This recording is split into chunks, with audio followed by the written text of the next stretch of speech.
wizard of Odyssey, and I possess the key to create a video game challenge. The keyboard from Odyssey 2. You can type your name on the screen. What wizardry? Change grids, or design whole new ones at will. Or play master strategy games like The Quest for the Rings, or 50 other games. Believe me, the Odyssey 2 keyboard is the key to greater challenge. Available at Minnesota Fats. There's lots more live on NBC. The Great American Small Dog Float with Bert Hart.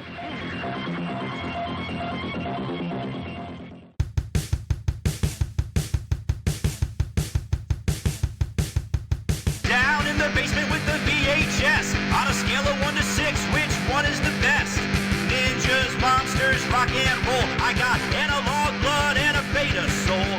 Neon Lord with the glug jug handy. Tonight's the night for raviolis for Randy. Raviolis, raviolis for Randy. Raviolis, raviolis for Randy. Mac and me, Munchie and Mandy. Raviolis, raviolis for Randy. Raviolis for Randy tonight. 909-5464. Go get the phone. I said get it, not eat it. Ripped from the pages of the Pastanomicon and filmed in glorious marinara vision, this is Ravioli for Randy. I am the Neon Lord, and now, as you can see, I gotta point it this way, is the Hambone is now my new co-host for Ravioli for Randy, while Joey's on his radical sabbatical. Welcome to Ravioli for Randy. Ahoy! Great to be here. Oh, what is going on? It sounds like there's a... Is that your house? There was a, ambulance going by? No, not my house. I don't live in that kind of neighborhood. It must be here then. No. Yeah, it's awesome to have you here. So this is your first official show, but technically not your official interview duty, though, because we did interview Jim Wynorski together. When was it? Probably 4 weeks ago now, it feels like. Yeah, it feels like forever. Yeah, so it was interesting editing it because there's a lot of stuff that I didn't remember. It was very nice to see. Everyone's talking in the chat about the theme song. Yep, the theme song was sung and played by Mr. Joey Royale. Even though he's not here, I'm still keeping it because it's awesome. Hey, man, he's on his radical sabbatical. He'll be back eventually. Oh, he'll be back someday. And then it becomes a duo becomes a trio, right? Like Batman. Power trio. Right. Like Rush. Oh, is Rush a trio? I never knew that. Rush is a trio, yeah. I feel like their sound would suggest more. They're just that good at their instruments, man. Interesting. Well, that's another topic. Trio bands, right? Oh, yeah. I mean, off the top of my head, you've got like Rush, you've got Jawbreaker, you've got Cream. You know, back in the No Snow, No Show Clapton days. You know about that? I don't know about that. Oh, yeah. He used to have to, roll up there. And if there was no snow, there was no show. That's awesome. Well, plus you got Alkaline Trio, is literally a trio in the name. It's in the name. And then Blink-182. Blink-182 is a trio as well. Yeah, from that, I cannot, off the top of my head, I don't know why this is a conversation we're having. Everyone's here for the interview, but you're not getting it yet. Not yet. We got to tease you. A little foreplay.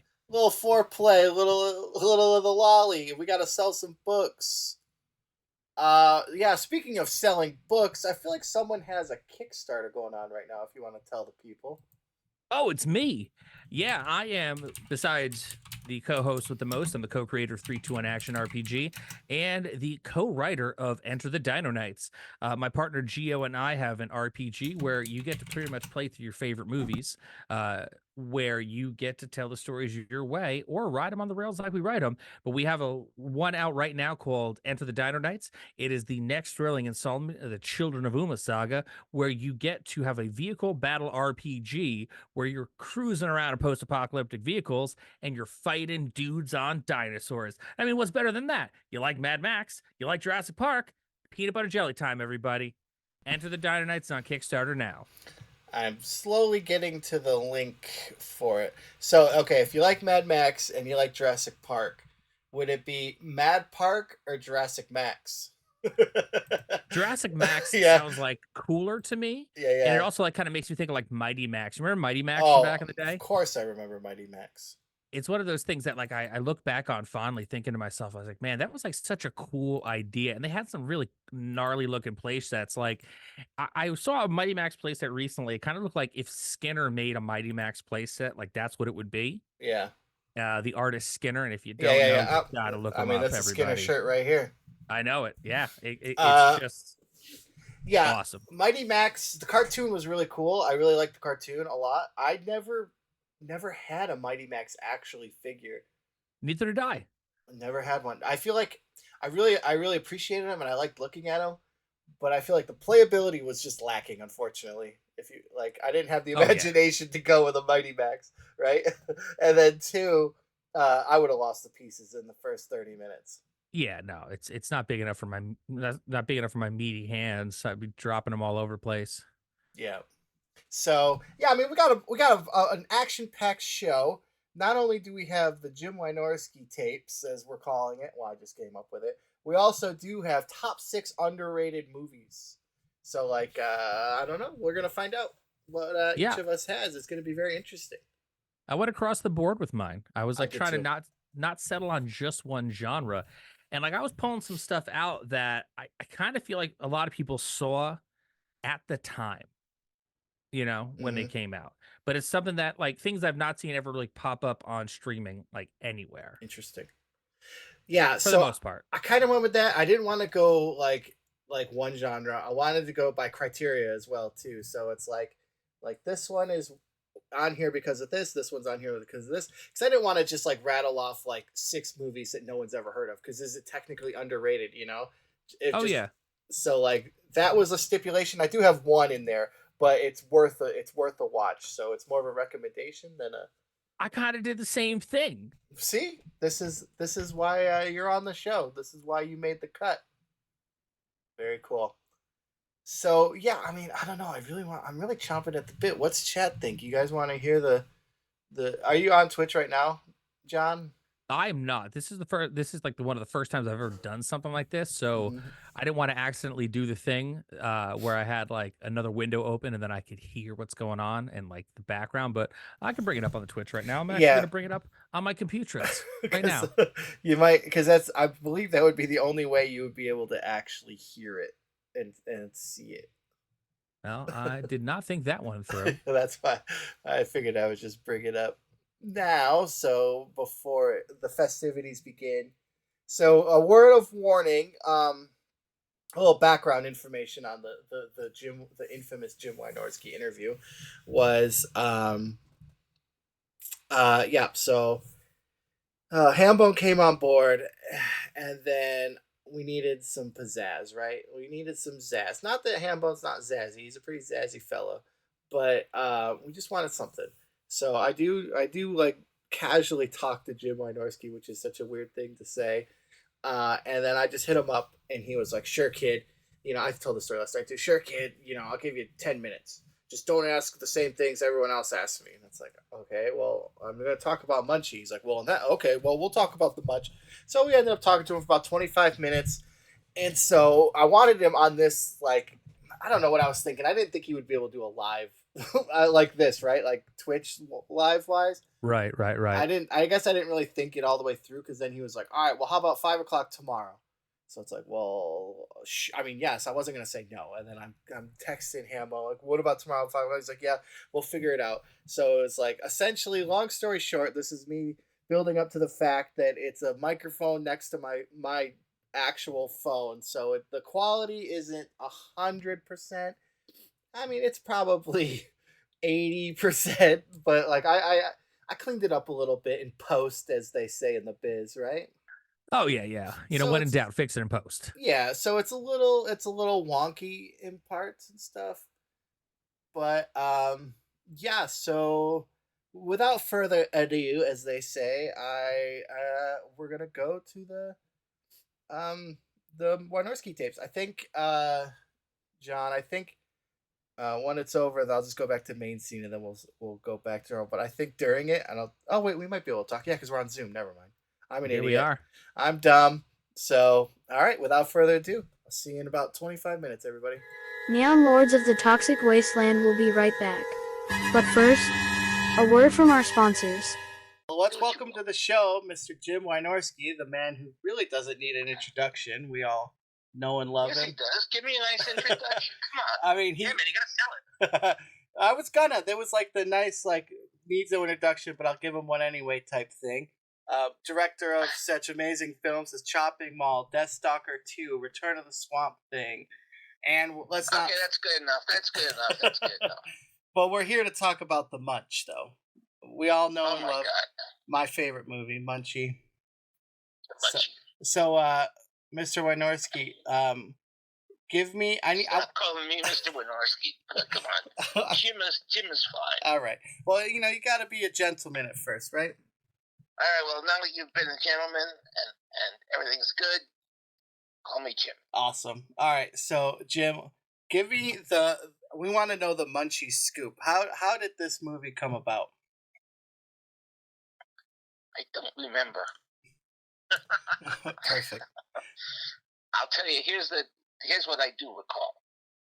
Roger Corman had made a film called Munchies, which I didn't particularly like.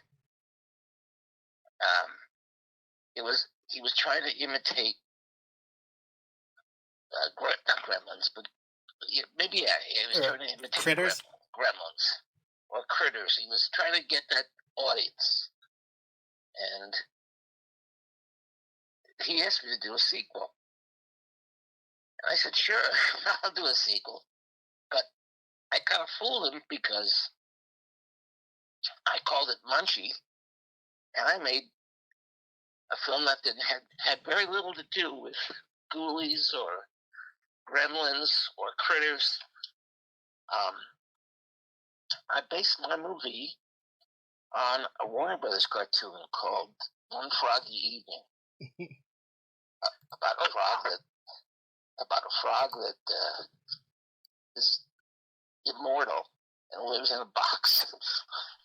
And every time someone comes upon him, because of his talents in singing and dancing and everything, they see him as a potential cash cow.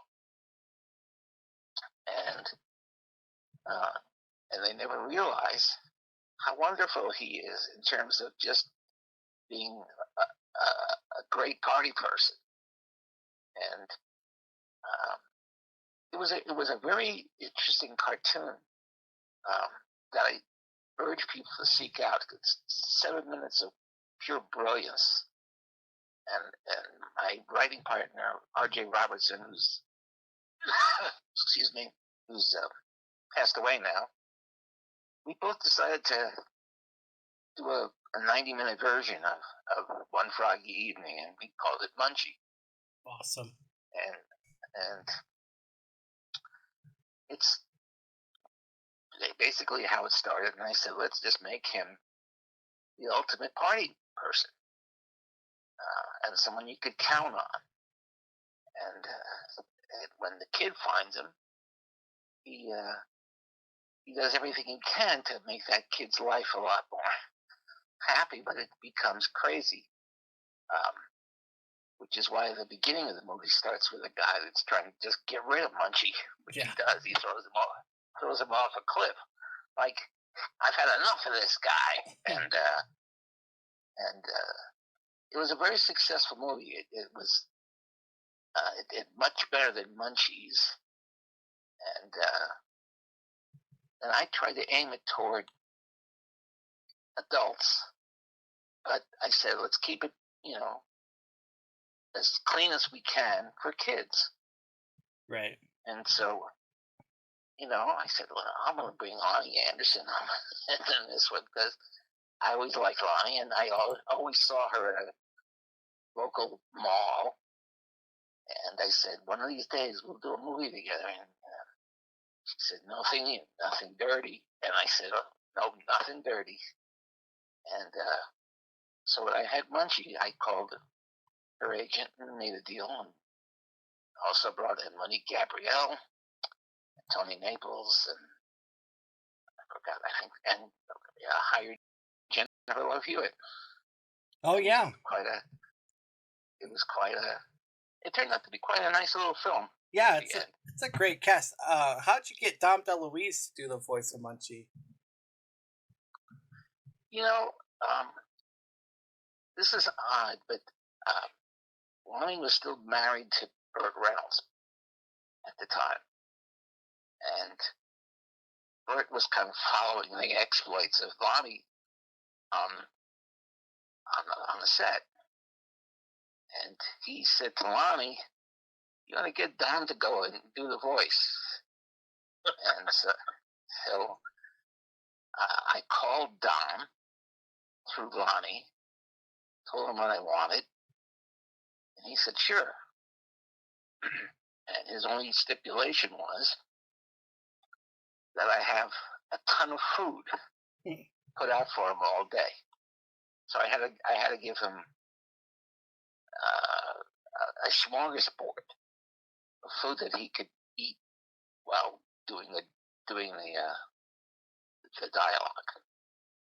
But he got it all done in one day, and we had a good time. Awesome. Nice guy. So you had to put out a nice spread for Dom DeLuise to show up, huh? Yeah. Oh yes. I mean, not turkey, bacon, chicken, fish. He had everything. Wow. It was really a big. I had, and he wanted it expressly for himself. So he was in the sound booth with all this food. That's incredible. So production wise, it was fine. Just like a fun movie to make. Oh, it was hilarious. We had good time. And again, I was making it for adults, but aiming at the kid audience. Mm-hmm. And I said, if I aim this at the kids, but then I throw in a lot of adult humor, I'll have a wide audience, and I did. The kids, of course, gravitated to it, but some adults saw it and said, "I see what you're doing," and I loaded it up with pretty women, so guys would like it, and we had a good time. It was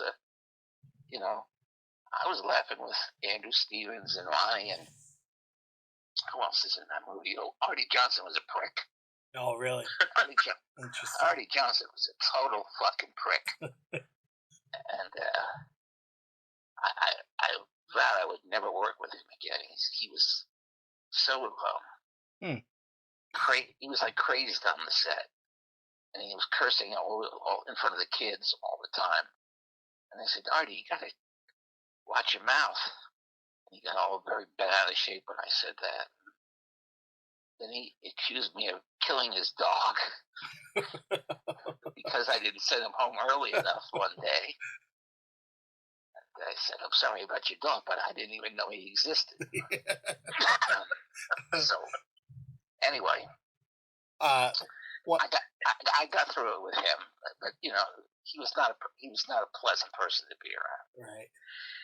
And how does Roger Corman react to this? When, you go in to make one thing, and you show up with Munchie, which is, very... he was expecting Munchies, and he got Munchie. And I said, I saved you a bunch of money because it was only a singular character. And he liked the movie. Because we put a lot of, I think there's a car chase in there somewhere. There is some sort of, at the end there's a car chase, and I gave him what he wanted. Yeah, he wanted something for kids, and he liked the idea that there was a lot of sexy girls in the movie, and he also liked the comedy I threw at it. And we had a good time making that one. Yeah, it definitely checks off most of Corman's boxes. I'll tell you what. Yeah, and we put a lot of funny gags and in Munchie's mouth, and to me, it was just to make it, and it was so successful that Roger said, "Bring him back," and so that's why we made Munchie Strikes Back. So did Roger Corman work with you on Munchie Strikes Back? No, he didn't. He used to just say, "Go make it," and I'd go make it. Okay, because he never got upset at what I did, because he knew, I think, instinctively that I would give him something he'd want, and I never got yelled at by Roger for saying, like, "What are you doing?" You know? Right. I mean, the first time it happened was when, after Chopping Mall, he said, "Well, I want you to go to Argentina and make Deathstalker 2." Well, I hated Deathstalker 1. I thought it was a terrible Conan ripoff. So I said, "Oh, okay, I'll go down there." And I took my buddy John Terleski, and we made a comedy with action. Right. And the people down in Argentina, who were kind of like the line producers, called Roger and said, "This guy's out of control," meaning me. And Roger came down, he looked at the footage, and he said, "This is fine." Because it had more action. I had 3 times the action of Deathstalker 1. And I had 2 pretty, I was loading it up with pretty girls. Right. So he had nothing bad to say about it. Yeah. In fact, it was very successful. It was more successful than Deathstalker 1. Oh, really? I mean, Restaurant released it. So, yeah, the second one is by far better than the first, because yeah, you're right. The first one is just a boring Conan ripoff, and the second one definitely has more heart to it for sure. Well, I was remaking It Happened One Night. If you watch It Happened One Night with Clark Gable, you'll see that that's the movie I remade as Deathstalker 2. Oh, very interesting. Now, is that something you normally like to do, where you have an older style movie that you've loved and you find a way to turn it on its ear and add things? I've done it many times. Munchie, no one's ever noticed that Munchie is One Froggy Evening. Thankfully, Warner Brothers certainly hasn't noticed it.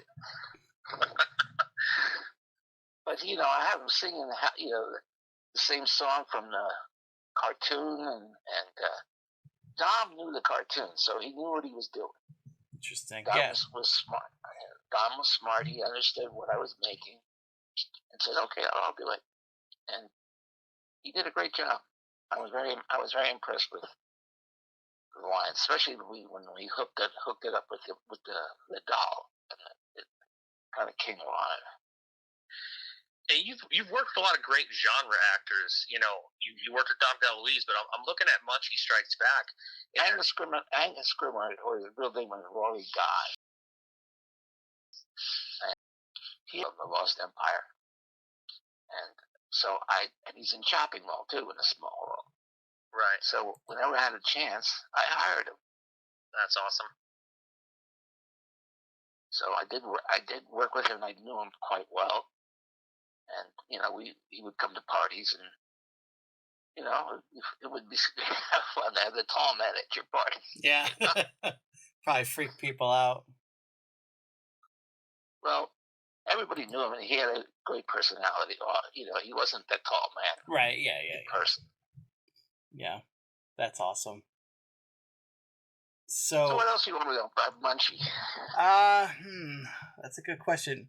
What is Munchie exactly? So he's not necessarily like a monster, or like, because he is immortal. So like in a myth. He's to me, he was an animated doll. Okay, interesting. That's the way I saw him.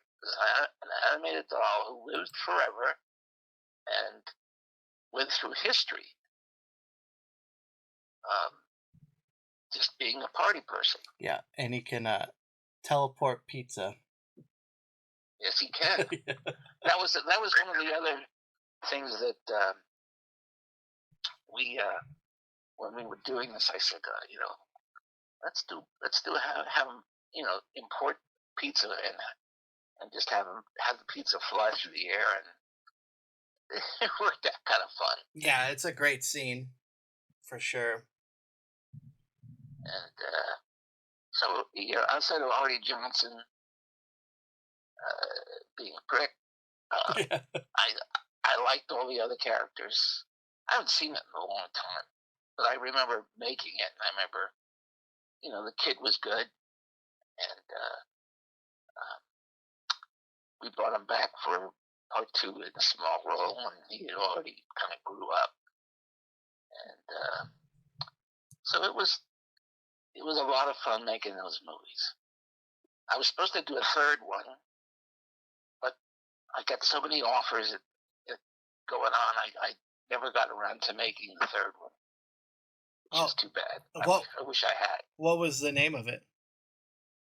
Munchie's. What was the name of it? Munchie Hangs 10. Awesome. I love it. What? And it was gonna be a beach party movie. Oh man, that's like perfect. And I was gonna have Annette, Frankie, and people like that. Yeah. And I think at the end of Munchie 2, it does say coming soon, Munchie Hangs 10 or something like that. Oh, like at the end of the credits? Yeah. I'll have to pull it up. There was a lot of. I was like doing 6 films a year at that point. Yeah. And I never got around to making. I wish I had, but I just didn't have the time. Now, another trend at the time, though, was taking characters to space. Do you think you would have ever done Munchie in space? I didn't want to do that. I just felt, because Roger Corman had a ton of space footage that I could have incorporated, but I didn't want to do that because I just wanted to go make a beach party movie, and that was the plan, because I love the beach party movies, and I was going to have my own Harvey Lembeck, and I was going to have my own Annette and Frankie and John Ashley. Actually, John Ashley I knew well, and he said he would be willing to do it. This is before he died. He died too young, but John Ashley was going to be in it. Interesting. What? Now we gotta try to get a Munchie 3 made in the year 2024, 2025. You can't do it. You can't do it. The time limit has passed. Everybody would want CGI now. Yeah. No, well.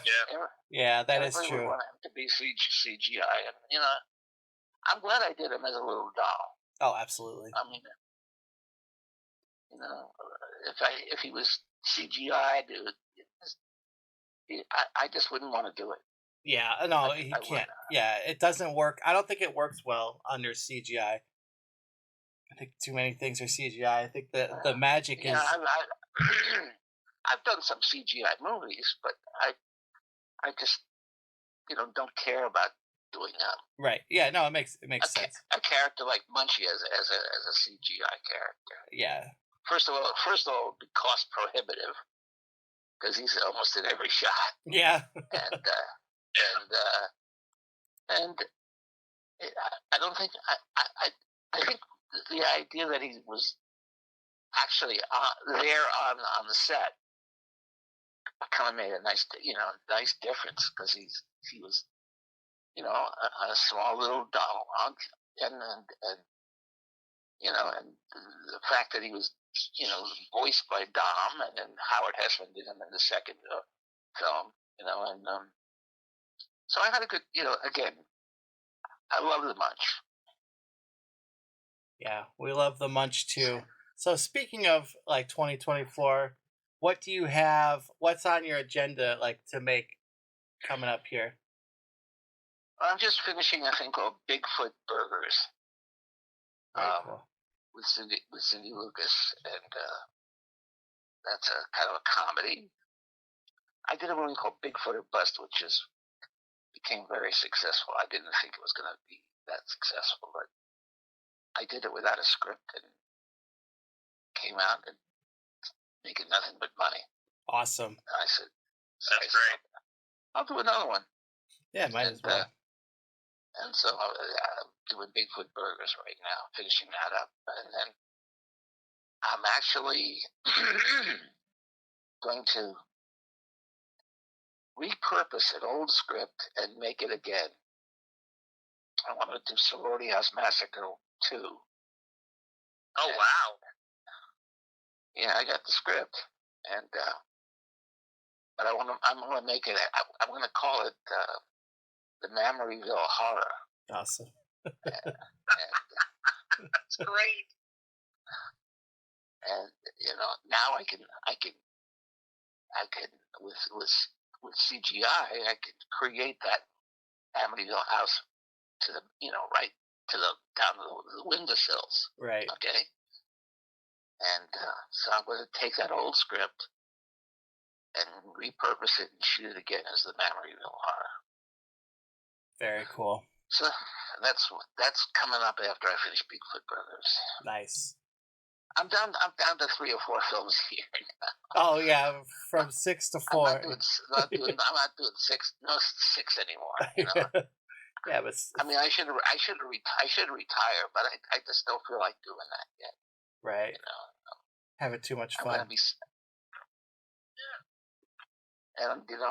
gonna be 74 this year, so I'm just saying, hey, I'm just gonna keep on going and make some more because I enjoy it. Yeah, I mean, I enjoy it. You can definitely tell you enjoy it. You can definitely tell when a director enjoys making the movie because it shows actually in the movie, and that's like why I like most of yours is because you have heart and like the art is there rather than. Well, I try my damnedest to make films that I want to see. Right, exactly, perfect.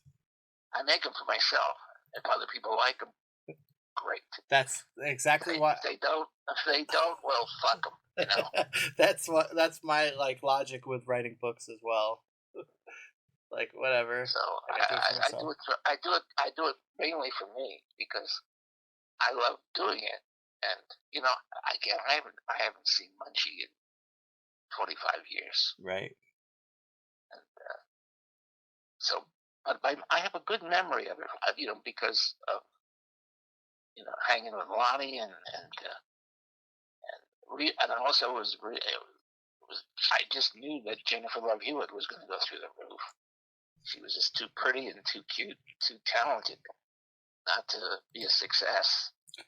Was that her first movie then? Yes. Oh, perfect. Yeah, so you grabbed. She came in to read, and I said, "Who's this?" And she had everything, and so I hired her on the spot.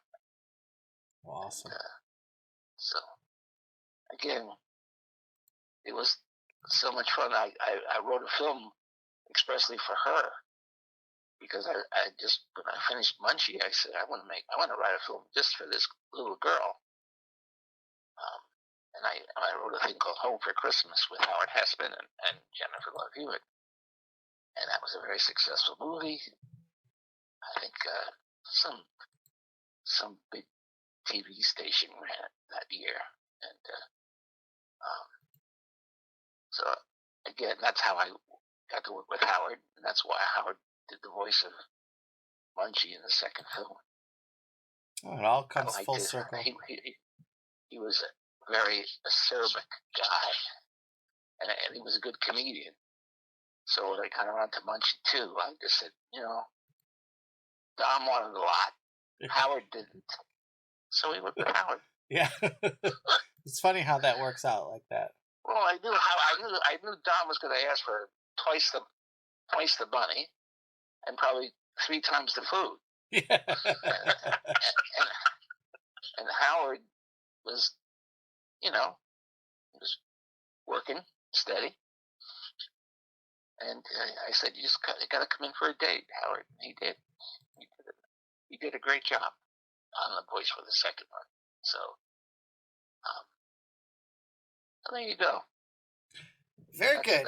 That's what I can tell you about the Munch. Well, I appreciate you coming out and talking to us today. Like, out of the blue, I messaged you and asked, and here we are. We got to talk about the Munch. So, yeah, good for you guys. Yeah, and thank you for remembering. And I will just say, have a good week, and I'll when you have the podcast up, give me a notice so I can listen to it. Yeah, definitely. Okay. So I will send that link over to you when it goes up. Sounds good to me, sir. All right. With both of you, John and Brian, right? Yes. That's right. Okay. Well, thank you very much, and we'll talk maybe in the future on some other project. Okay. Yeah. All right. Sounds good. Thanks a lot. Have a great one. All right. Have a good night. Bye now. Bye. Welcome back to Neon Lords of the Toxic Wasteland. Strap back in. And we're back. And that was. Oh yeah. What'd you think, Hambone? What'd you think? I thought it was awesome. It was awesome. So nice. So nice. I lived it twice. Like couscous, right?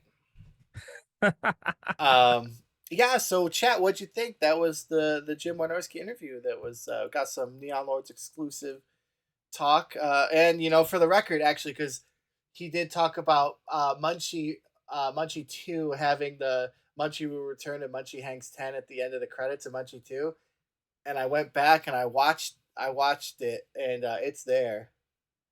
So it did have that clue of the Munchie Hanks 10. Yeah, I mean, I would have wanted to see it. I think it would have been. I definitely think it would have been amazing, and I think that by the time they would have gotten around to making it, it would have been like the perfect time for it.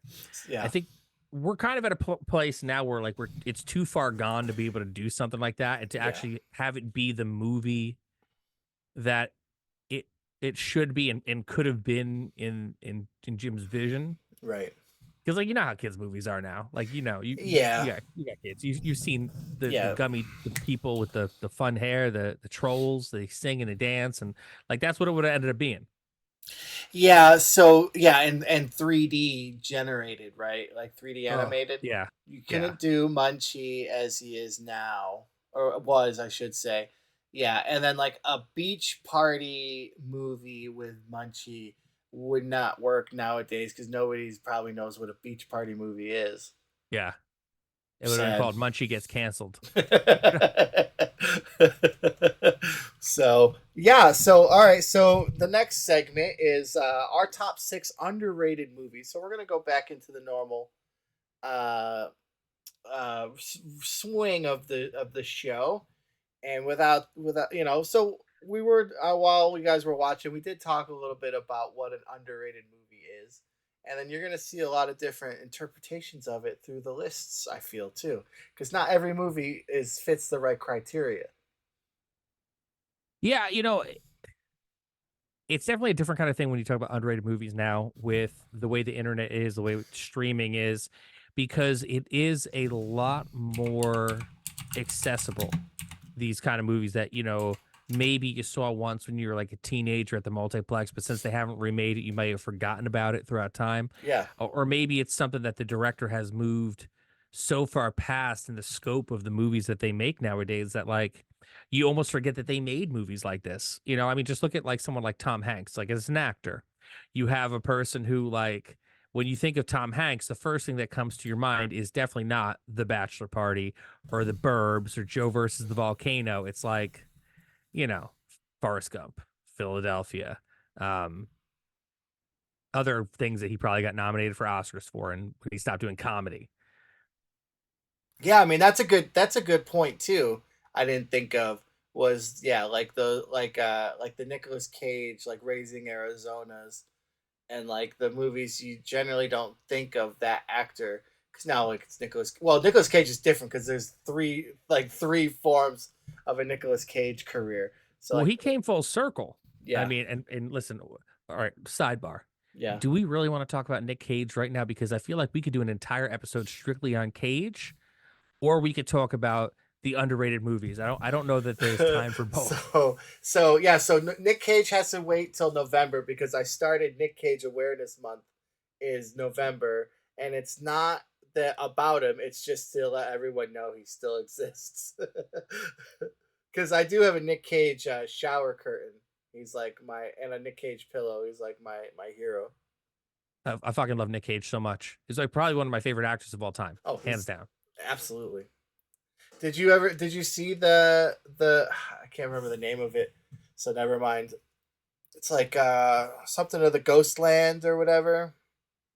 That one I only got partially of the way through, for no other reason than it was a group hanging out, and like it kind of fell out of it. But I generally will watch anything that Nick Cage is in, including Willy's Wonderland. Oh, that movie was fantastic. It's awesome.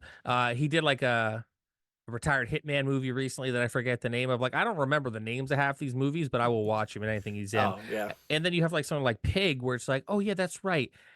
That's why you're an Academy Award winner. You know, like yeah. And I mean, Ghost Rider, he's fantastic. Well, are they going to bring him back as Ghost Rider in the MCU? That's what I want. That's the petition we need to start.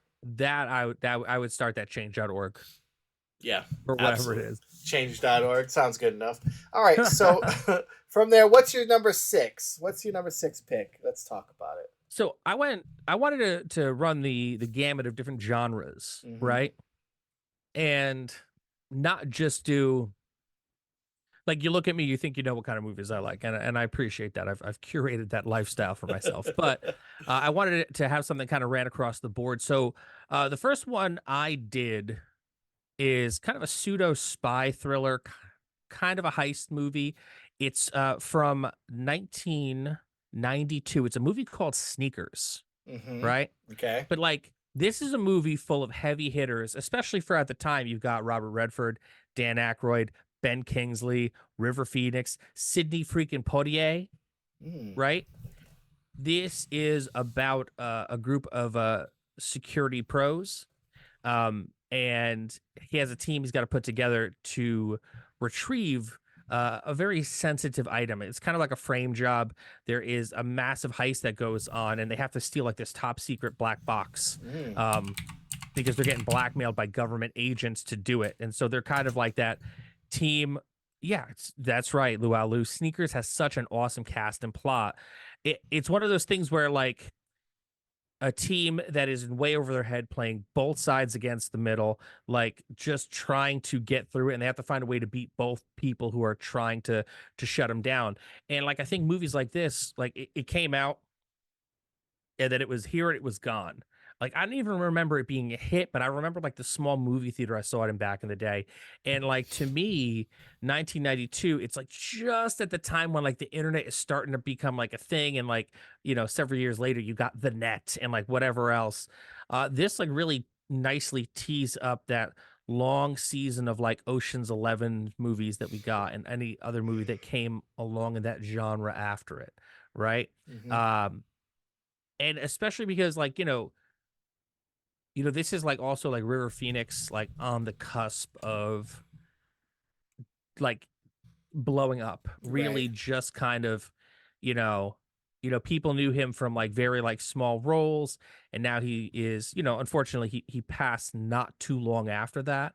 But like, this is the, this is the spot, man. This is like the sweet spot. Robert Redford is still young-ish. Right. Freaking Sidney Poitier.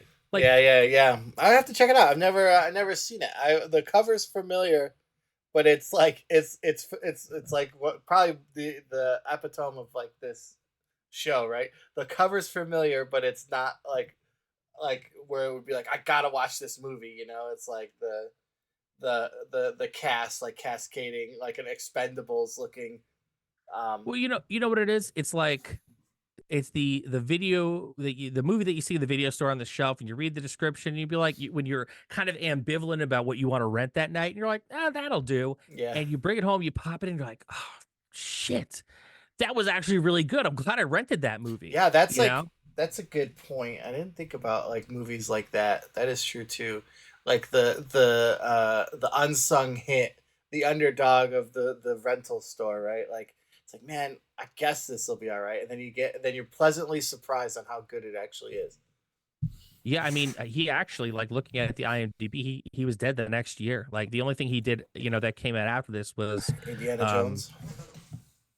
No, Last that was before. Last Really? Crusade was 89. Oh, yeah. The real breakthrough for him was my own. I mean, granted, yes, he was in Stand by Me, but the real breakthrough as a semi-adult for him was My Own Private Idaho. Christian With Slater, I Keanu believe. Reeves. Oh, it was Keanu Reeves. My bad. Yeah, and then the last thing he had was a thing called Love with Samantha Mathis, where he played a country singer. Interesting. Yeah, yeah. Private Idaho. Holes, good call, Kill Answer. Holes was great. Now that's my. What about you? What's your number 6? So number 6 is this little movie. So this director, he made a movie called Napoleon Dynamite. Oh. And then he went on to make a movie called Nacho Libre. Yeah, you know that there's a movie after that he made. Really? I did not know that. Called Gentlemen Broncos. Oh, I did hear about that. Yeah, see? So this falls under the category for me of like I guess Sneakers for You too, the same thing. Like we rented it and it was awesome. So it's essentially a teenager attends fantasy writers convention where they have a contest where like the big sci-fi guy will read your story and like you're like, oh, it's good, or like pretty much, or like get you a book deal or something. But like the kid writes this story called the Yeast Lords. That's why Neon Lords is because I had to have Lords in the name because of Yeast Lords. And then wow. little deep cut. And then it's like Yeast Lords, the Bronco years, right? So then it cuts from a normal kid writing a book, and then like fighting. Oh, so they end up I know I'm awful at this. And then the writer actually steals it, and then he makes it his own book. I remember it now. Yeah. Yeah. So it cuts. So it's like 2 movies in one. It's like it's like him fighting with the guy from Flight of the Conchords is like Jeremiah there. Jermaine. Yeah.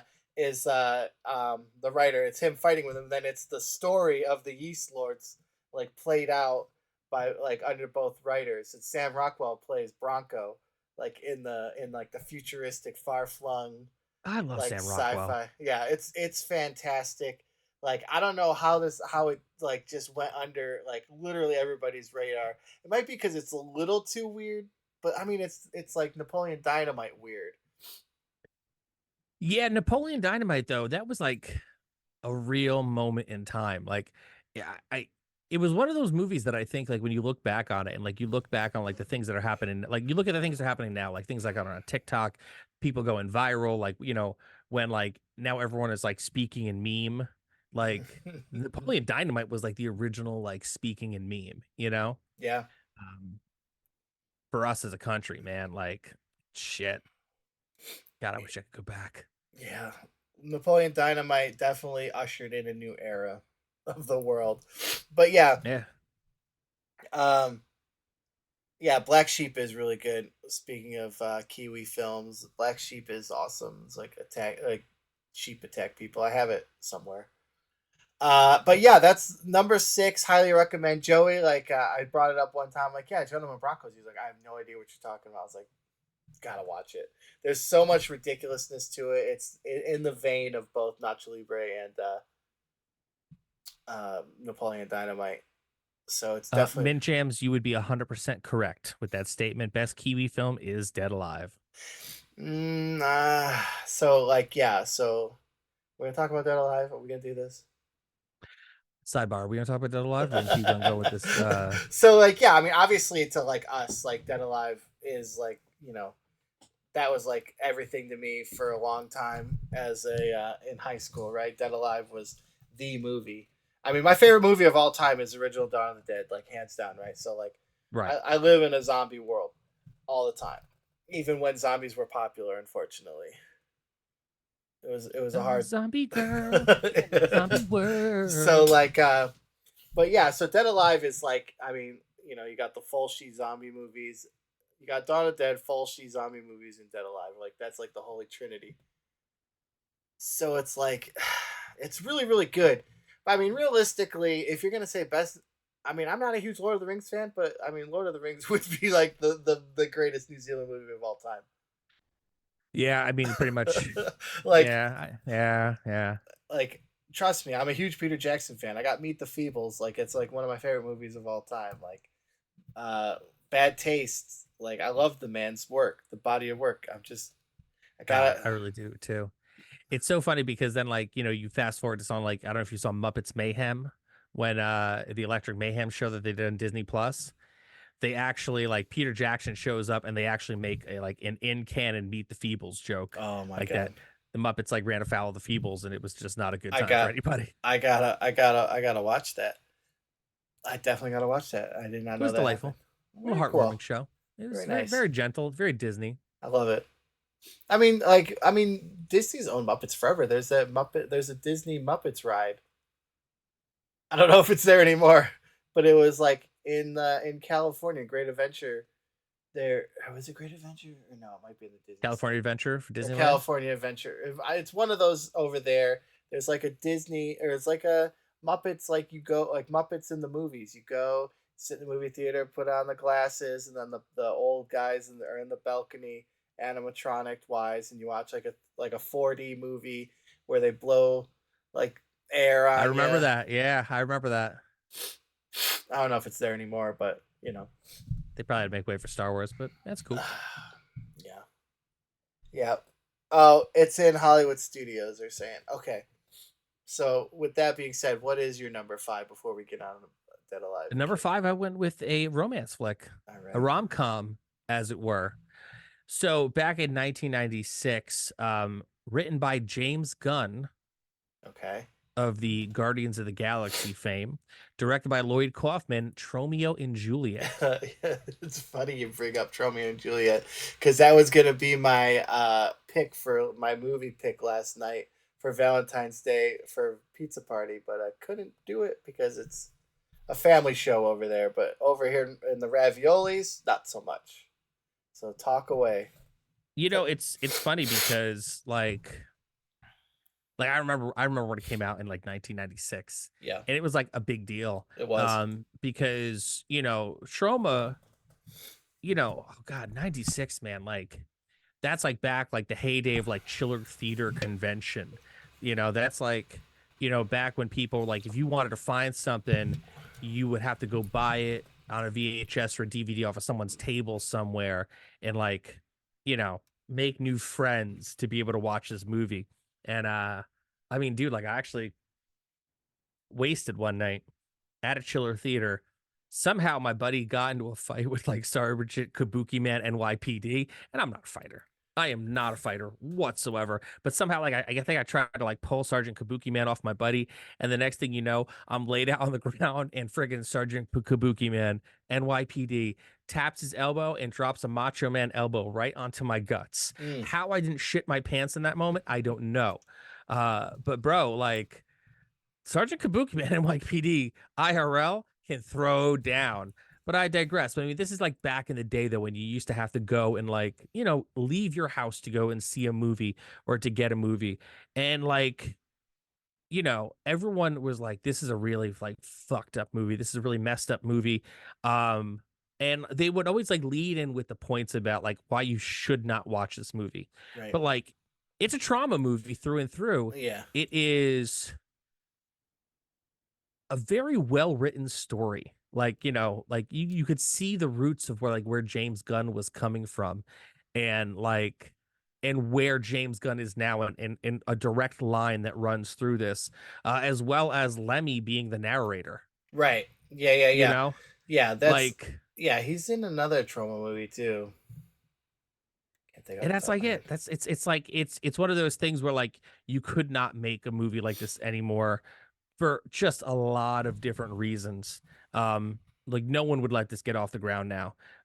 But like for something that's gory, something that's violent, something that has like a lot of like not vanilla sex stuff that goes in there, drug use, and also like people in this movie were not the most attractive Hollywood types. Like even if you're trying to make like a gritty movie in like the tri-state area now on no budget, you're hiring people who look a lot more fuckable than anyone in this movie. And that's just there's a certain degree of like, you kind of you kind of wish people still kind of look weird in movies, and that's what this is. It's a great package that really sets the stage for a lot of things to come after in a lot of people's careers. um and you're not going to see a movie like this again, so I highly recommend it. It's a good choice. I didn't think of old Romeo and Juliet. It was on my mind from last night though, but I could not pick it, so I went with Natural Born Killers instead. Ooh, good for one. my Valentine's Day movie. Yeah, go with that. That's a good one. Yeah, I mean it's love eternal, right? Like even mass murderers need love too. Everyone needs a hug sometimes. Back to now. I get my props involved because I could not find my Gentleman Broncos. That was a thing. My copy of Gentleman Broncos was given to borrow from someone. Oh yeah, he's a news anchor in Terra Firma. That is right. Thank you, Deuterino. Lemmy is also in Terra Firma. It's another great trauma movie, which is like a quasi autobiographical movie about Lloyd Kaufman, kind of. It's weird. It's a good one. But my number 5 pick, so in the 80s, I believe this is an 80s movie. Yep, 86. There was a resurgence of 50s sci-fi, right? You got The Blob, The Invasion of the Body Snatchers, and then within those, there's the Body Snatcher genre, right? So everyone knows about Invasion of the Body Snatchers, but does anybody ever talk about Invaders from Mars? Nobody ever talks about Invaders from Mars. Exactly. Holy shit! This was one. I think this is a remake. There was like, I think so, yeah. Yeah, so like it's essentially this kid, David Rowan Gardner. He is like it's the stuff too. The stuff is kind of the same idea as like the pod people, right? The pod people genre. Yeah. So he off the top of my head, I haven't watched it in forever.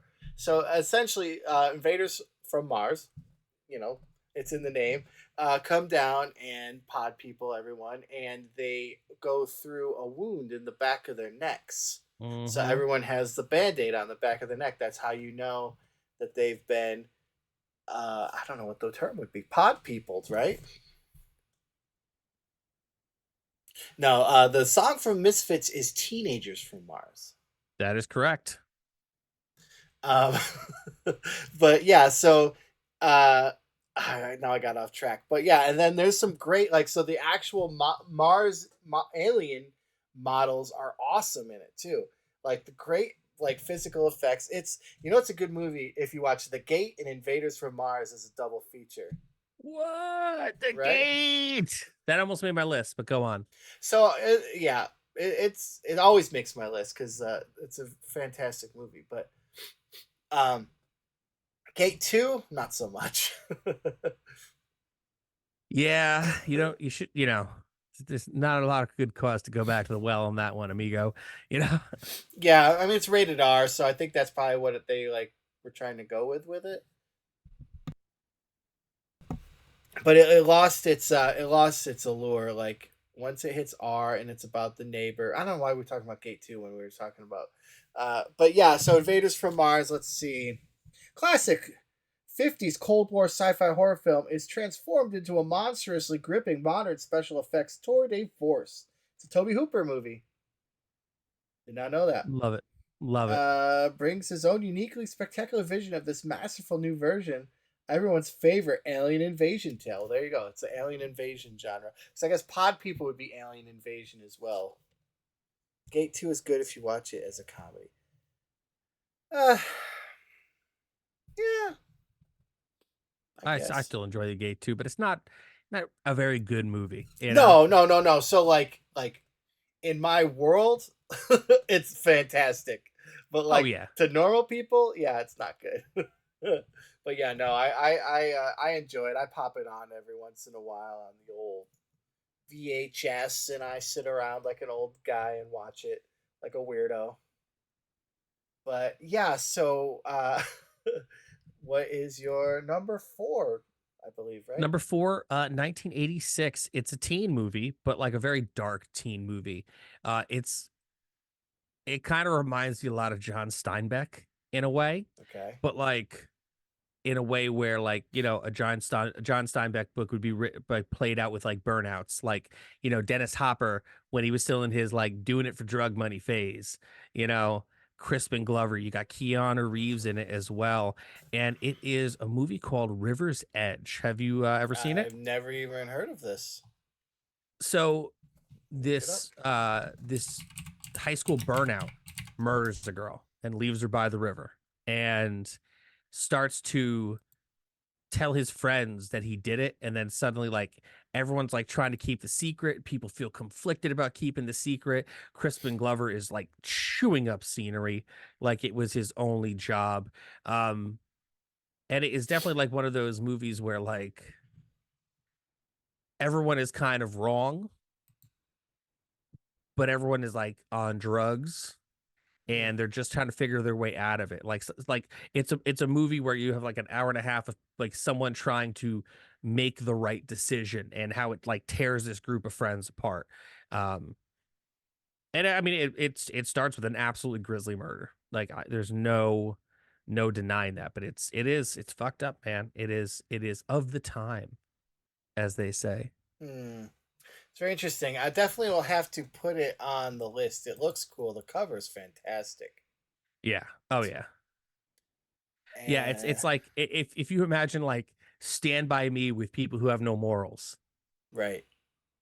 Like Yeah, so it's the opposite. It's kind of like polar opposite. So if there's a dead body involved, they're not going to see it. They're trying to hide it. exactly. Interesting. Yeah. Huh. Yeah. That sounds awesome. Yeah, it's definitely underrated because I've never That's even my I've never heard that's of it. my number four. what? 4? Yep. 4. Wait, so 6, 5, 4, 3, 2, 1. Okay. My number 4. Let me pull up the year on this. This is a 2000s. This is actually a modern-ish movie. And it is phenomenal.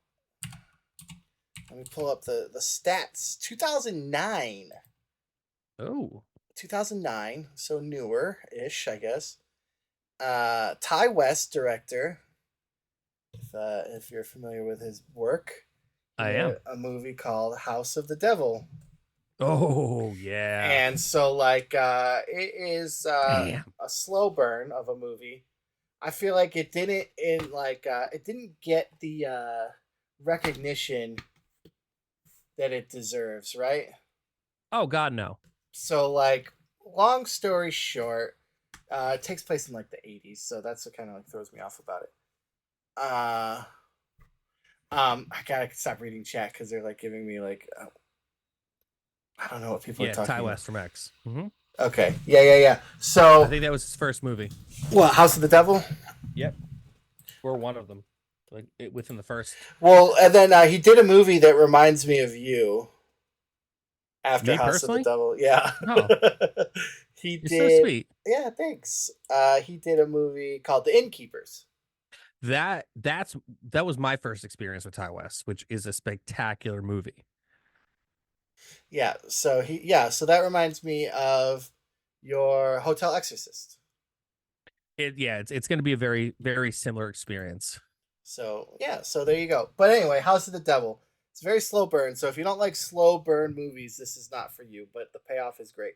Long story short, a girl takes on a babysitter's job, and the people are very weird. Which like I would never have taken the job when she got the tour. Essentially, it's like to watch an older, their older son, but like he won't come downstairs. Like it's very like what's going on, like the secrets. She hears the knocking and the moving around. I'm not gonna spoil it for you, but it is very good. Slow burn. I keep saying because it's very slow. Like a lot of little here's and there's, but then payoff is great. There's a good payoff in the beginning. It's like Lords of Salem-y slow. If you're a fan of the Lords of Salem, Right. I'd say that's when I gave up on the old Rob Zombie. Yeah, Sam Raimi was he did some good stuff. Darkman. Darkman. Darkman was awesome. Oh, I love Darkman. And also, like, talking about later Sam Raimi, Drag Me to Hell. Drag Me to Hell was awesome too. Drag Me to Hell is phenomenal. Phenomenal movie. Like, you can't get any better than that. Like, that's that early to mid 2000s horror where they're actually made like some good movies. I couldn't even tell you. Like, I'm not huge into Midsummer. I don't even watch it. Like that A24. A24.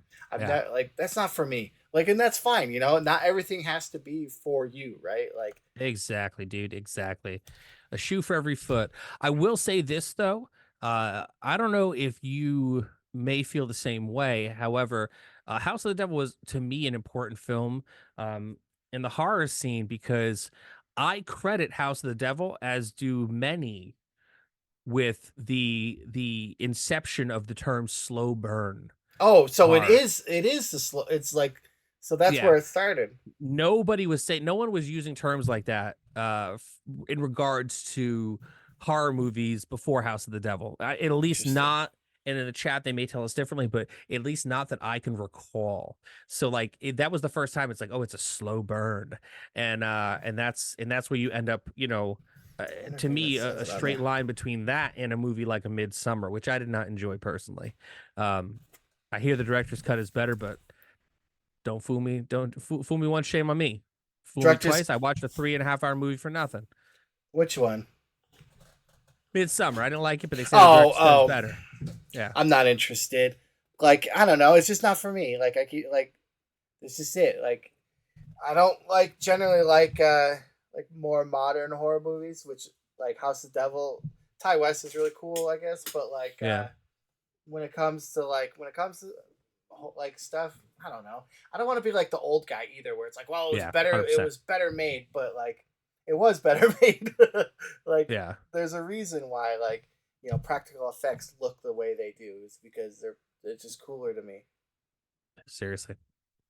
But I mean, it is what it is. Like, I'm not really I don't get upset or bash it because I don't watch it or like it. I just don't talk about it. like why? Yeah, I know. It's like that's like rule number 1 of the internet not to do. But like, if I don't like it, I just scroll along and then I just look at stuff I like old video games and old Italian horror movies, right? Like, just just stick to what you love. Yeah, man. There's only so many hours in the day. Why suffer? Exactly. If there's only so many hours in the day, why spend even a minute just being negative about something that like you have no control over, right? Fucking A. Am I saying fuck too much, by the way? No, you're fine. Okay. I know. Usually I swear all the time in real life, but then I get online. I'm stuck on the pizza party because you can't swear on pizza party. So, yeah, I was like, oh man, I definitely dropped like 14 F-bombs already. Yeah, you're fine. Because I know Suspiria, yeah. So Suspiria, you get into giallos, right? So yeah, a whole nother subgenre of Italian movies where I don't know, I'm not huge into the giallo. Like, I like opera, Dario Argento's opera. I like Fulci's Don't Torture a Duckling. Like, Suspiria is phenomenal. Yeah. I don't know. What we should have did was just like a one-on-one, the neon ham bone experience, right? And just talked about like what we liked. But that's all right. We could do that another time. Hey man, we're getting our sea legs. This is the first dance. First dance. Yeah. So, because now we just dip into like all these wild stuff. Talk about Peter Jackson practical effects. Well, with that being said, what is your number 3? We're halfway through the list. So number 3, I was like, you know what? We need to have a mob movie on here, right? Yeah, a movie about the mob, and one of probably, I would say my actual favorite mob movie is one I think is highly underrated. It's 3 years away from Goodfellas. It's 2 years before Casino. It is De Niro and friggin' like Chaz Palminteri, like top of their game. A Bronx Tale. Oh, I mean, A Bronx Tale. Yeah. Yeah. I mean, like, it is it's a lot smaller in scope to me than like the Goodfellas, and definitely like a lot smaller in scope than Casino. But like when people talk about mob movies, they talk about The Godfather, they talk about Goodfellas, but you don't hear Bronx Tale mentioned in the same breath, and yet I think it is the strongest of the three because in the end of the day, it really is about family, which is mostly what you're trying to portray in these mob movies. Right. And yeah, it's just these two actors at the top of their game going like back and forth, like talking about a very specific place and time and how the mob worked on that like local level. And Yeah. It's like the beginning of Goodfellas. Yeah, and De Niro directed it too, which I think is something that like makes it extra special, you know? And even talk about double underrated, it doesn't go on. Nobody, like when you talk about Robert De Niro movies, nobody talks about A Bronx Tale. No, no, exactly. And friggin' Chaz Palminteri wrote it. So like you have like a movie that to me should have been so much bigger than it is. And it should always be talking about in the same breath as, I mean, obviously maybe not The Godfather, the first Godfather, or Right. Godfather 2. Or definitely not like the Fox 5 Godfather supercut, which is all three strung together as one cohesive story. That's a long one. That's a Marvel movie for you. But How yeah, long? Oh, I didn't mean to cut you off. How long is that? That's 6 hours. No, it's like 4. It's like yeah, it's like the original internet supercut. And because I've never actually spoilers. I've never seen The Godfather straight through. I know I should, but I feel like at this age I haven't, so I probably won't. But when I was younger, I didn't have cable growing up as a kid. I didn't have cable until I was 19 years old, and because my mom thought I'd see MTV and it would warp my fragile little mind. Spoilers, ma, I got there on my own. But Fox 5 in New York had a supercut of The Godfather. It was all 3 movies. But like, and they cut out a lot of it, but they strung it together to tell one cohesive story from the very beginning to the end. And it was like 4 hours, and then there was like commercials and stuff in it. So I've seen The Godfather, but I've never seen The Godfather. Yeah. Interesting. Fox 5 did it? Yeah, out of New York. Yeah. That's like it's kind of cool though, because like we get all those channels like up here too. So it's like I live the New York life, but I'm 6 hours away, Yeah, exactly. Tri-state area, baby. Yeah.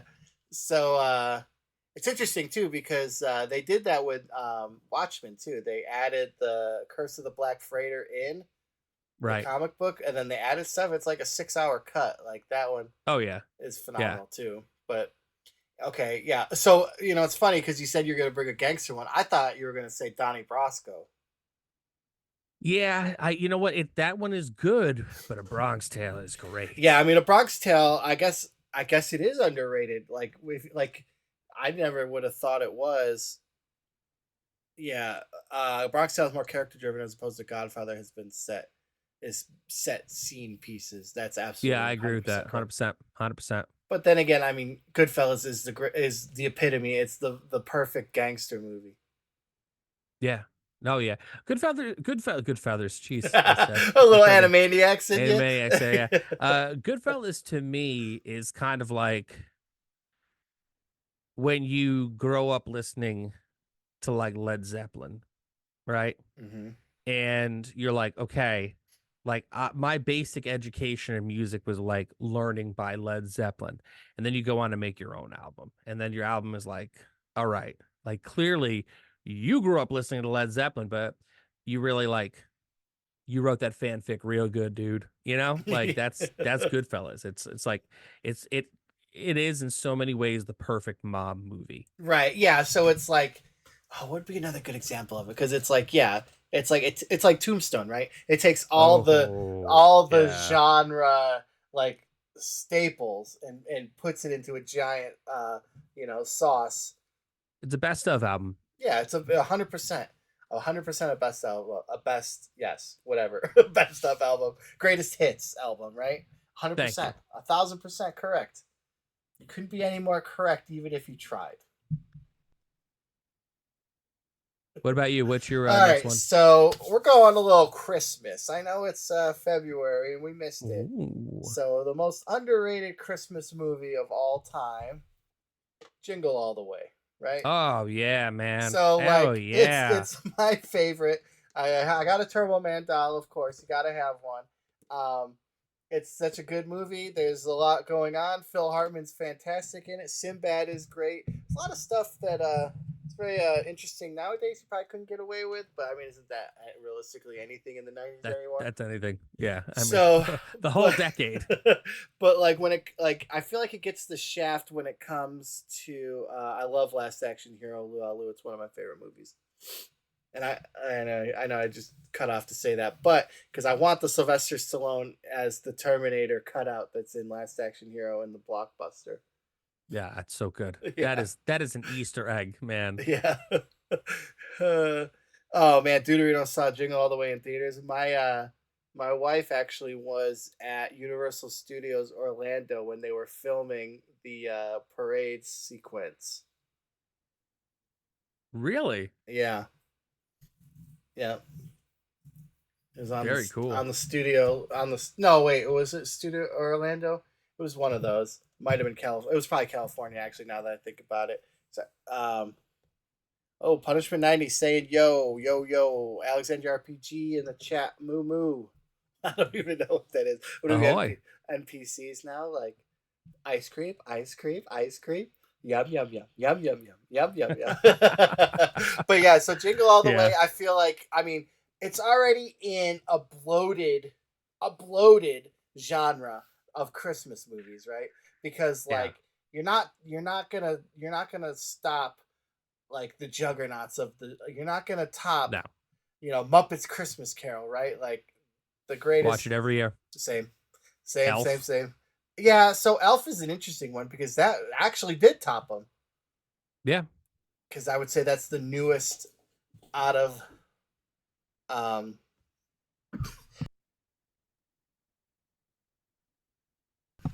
don't mind me, I'm just dying. Yeah, Scrooge is good. See, that's what I'm saying. Like all these great Christmas movies, and Jingle All the Way gets the nobody likes Elf in the chat. I don't mind Elf. I feel like when it came out, it was like the Ace Ventura of its time. Everybody quoted it day in and day out. It got annoying really fast. Don't get me wrong. Yeah. But when I was a traveling salesman, there was several movies that like TNT would show like every day, like exclusively. And any hotel I stayed at, it was always Talladega Nights, The Ballad of Ricky Bobby, The Two Towers, The Shawshank Redemption, Elf. Interesting. Even off season. Yeah. You can put it on and it would be, you put your TV on, it would be one of those movies. Really? Even like in the summer, Elf? It would be on. TNT paid for those rights, man. That's wild. Yeah. That didn't make sense. But yeah, so like you're already like the Jingle All the Way is like a 90. I mean, I wasn't really. I mean, it's not necessarily underrated. I think it's I consider underrated when it comes to Christmas movies. 100%. Yeah, because it's not on normies, I guess, right? Top 3 list of Christmas movies. Do they go to Jingle All the Way? Definitely not. Or do they go to the sequel with Larry the Cable Guy? I didn't even know there was a sequel with Larry the Cable Guy. Good on him for finding work. Well, let me just double check on that because there is. I would say.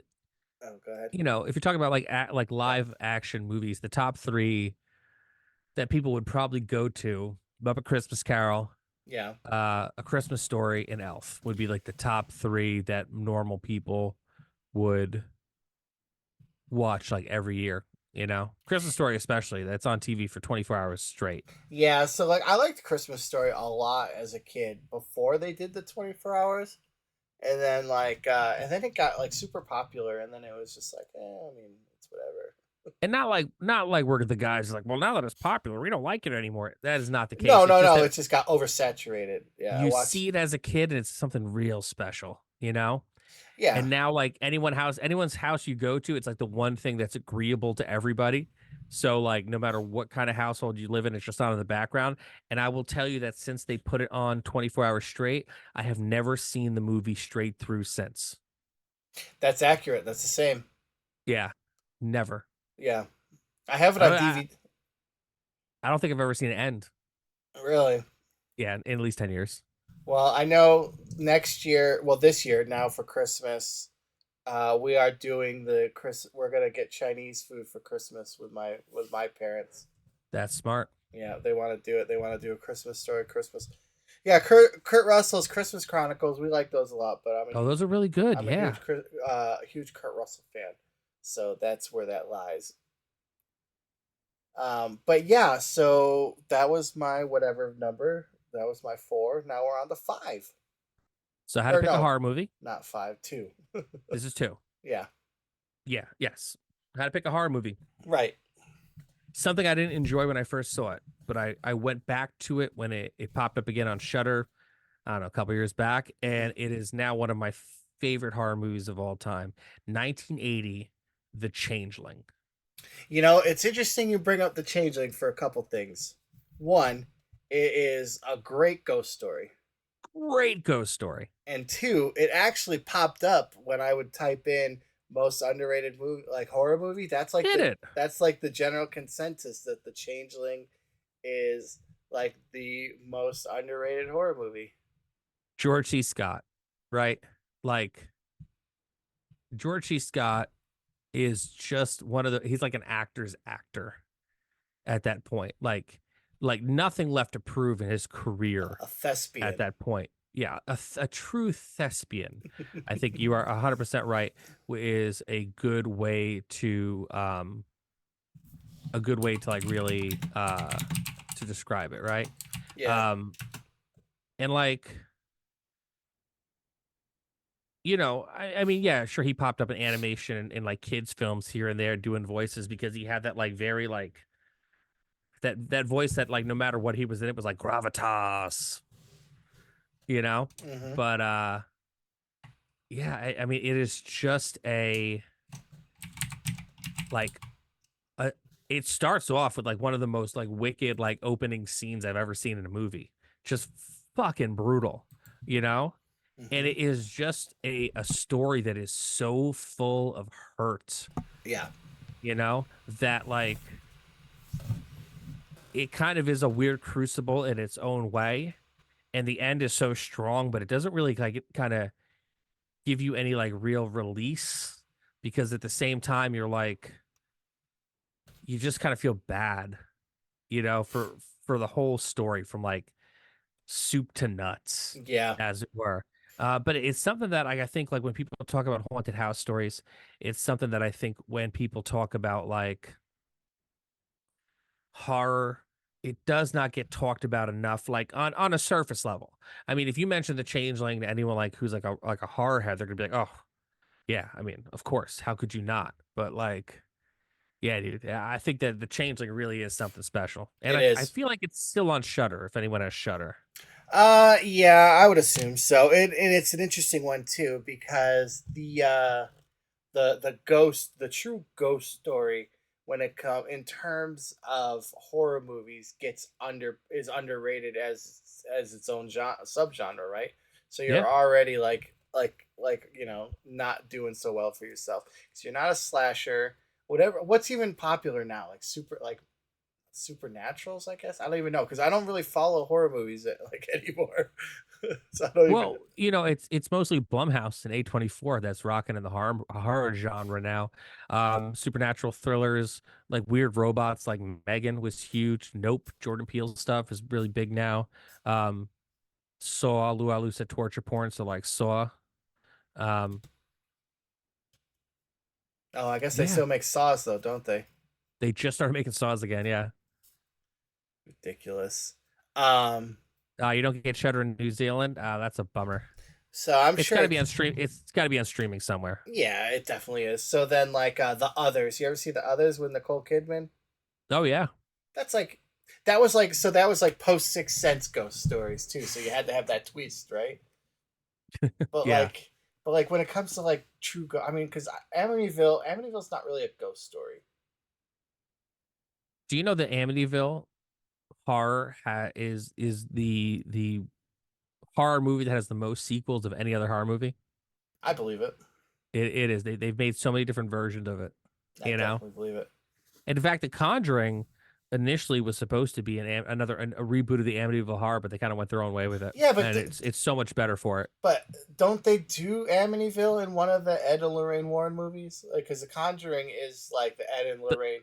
The first one, essentially, the first one for all intents and purposes, is the Amityville Horror with the serial numbers filed off. Yeah, but I'm pretty sure that they do an Amityville Conjuring movie. No. Oh, okay. No. Yeah. Oh, my bad, everybody. Sorry. But yeah, I mean, but that's a whole controversy unto itself. Right. Yeah. See in the chat, Saw 35 and 2055. Hey man, if WrestleMania could have 40, why not Saw? Right? Yeah, that's true. Sorry, oh man, my throat's like all itchy. You need a lozenge. I mean, so I used to really like Fisherman's Friend. Oh, those are great. I couldn't find them anymore. Guys, get ready for the most old person conversation in the chat. Old nerds in the house. I couldn't find them. I went to Walmart looking for Fisherman's Friend. Fisherman Friends are the only cough drop that actually feels like they actually work. Exactly. It's the Fisherman's Friend, right? So like you're out in the Arctic picking up lobster. Like what else are you gonna use? Werther's Originals. Yeah. That was the grandma pocket candy. Oh yeah, or like the strawberries with the gel. The strawberries. Or I had a great aunt and great uncle who always had Andy's mints lying around. Ugh, I hate chocolate and mint. Yeah, I can't get behind it. I'm not a fan. All right, what about you? What's your next one? So I actually just talked about this movie today because it's like on my list of all times. Terry Gilliam made a bunch of cool movies, right? Oh, Bo, are you gonna do what I think you're gonna do? Well, 1985, he made one of my favorite sci-fi movies of all time, and it is called Brazil. Yeah, man. So when you talk about dystopian future movies, right, that are very 1984, like nobody ever talks about Brazil. No, nobody. So I don't even know how to begin of this fever dream of a movie. So essentially, the bureaucracy has become so bloated that a bug gets on a piece of paper and a guy's tuttle becomes buttle and a guy gets hauled away for being a terrorist of the state to never be seen again. That cascades into like this domino effect of fever dreams mixed with like a love story where like the bureaucrat's chasing the literal girl of his dreams into this like derelict like apartment complex where this guy went missing, and Robert De Niro's in it. like it's strange. It's just a strange movie about a dystopian future where like a bloated government gone wild. It's funny. Oh, go ahead. Well, it's funny because like Terry Gilliam is just such a specific director, and just visually striking. Yeah, and everything they do, and like De Niro is in it, and like like around the back in the day, right? And not to be like, oh, old guy shakes fist at clouds, but like like back in the day in like the 80s and the 90s, especially like when I really understood like movies and like reading the magazines, like you would have these actors who were like, yeah, I mean, it was a dream for me to work with this director. Like, I love their movies. I want to work with this director. Like, they weren't concerned about making money. They weren't concerned about like making awards. They were concerned about making art. Right. Exactly. Which I think is in a lot of ways the true like lost, for lack of a better term, art in Hollywood right now. Like, especially with and I don't want to be that guy, but I'm going to be that guy. The age of the theater is kind of like on the way out. It's hard to put asses every 18 inches and get a reason for people to leave the house, especially when you have like a 65-inch TV and HD sound and like a clean bathroom to poop in. Like, it's hard, and also snacks, less expensive. But, like there were actors back in the day, like, and now it's like, well, we are playing roles because we need to and we don't have like an opening weekend that makes like $50+ million, then we failed. Like, right. Well, that's like, the thing. The big thing is they don't want to make. I think Matt Damon was talking about it recently, where the reason why you see a theater or not theaters like movie studios playing it safe is because there's so much money involved that yeah, they're afraid of losing money. They don't want to take risks, which like makes sense. So like you get the Marvels, the MCUs, and like all of, like the safe movies that people are tired of. yeah, So and it's very homogenized. It's very, and listen, and don't get me wrong, I love the Marvel movies, big fan. But like, I don't know the last time I went to see a movie in a theater that was kind of like I'm taking a chance on a movie. Like maybe I'll like it, maybe I won't. It's like, well, like unless it's something that I really won't get the experience of seeing at home, like I'm not getting off the fucking couch, right. you know? And like, back in the day, it really was like, yeah, wow, you did this movie. Like, it's really kind of, you had this massive hit. Now you're doing this really small film. And the actors would be like, well, I do one for them, so I can do one for me. Like, because they wouldn't get paid the same way. They would be able to like do the film for the art. So, Yeah. I don't know. Yeah, no, you're totally right. Yeah, it's just like gone are the days. You're never gonna see another Brazil. Well, I say that, but hopefully maybe some kind of like film renaissance gets spurred up here, and then we get some cool, interesting movies. Yeah, man, we'll see. We'll Yeah, see. you never know. I mean, you never know, right? But yeah, so Brazil, and talking about twins. What was he saying? Schwarzenegger's best payday was twins because no one would make it, so he took a 40% share. Difference of a cellular. That's awesome. Twins was awesome. Twins was awesome. They were gonna make a sequel, it just never came. And also, they kept promising a King Conan we never got, which yeah. Now's the time, Arnie. I know, off the pot. Like he should do it now because he's aged into the role. Yeah.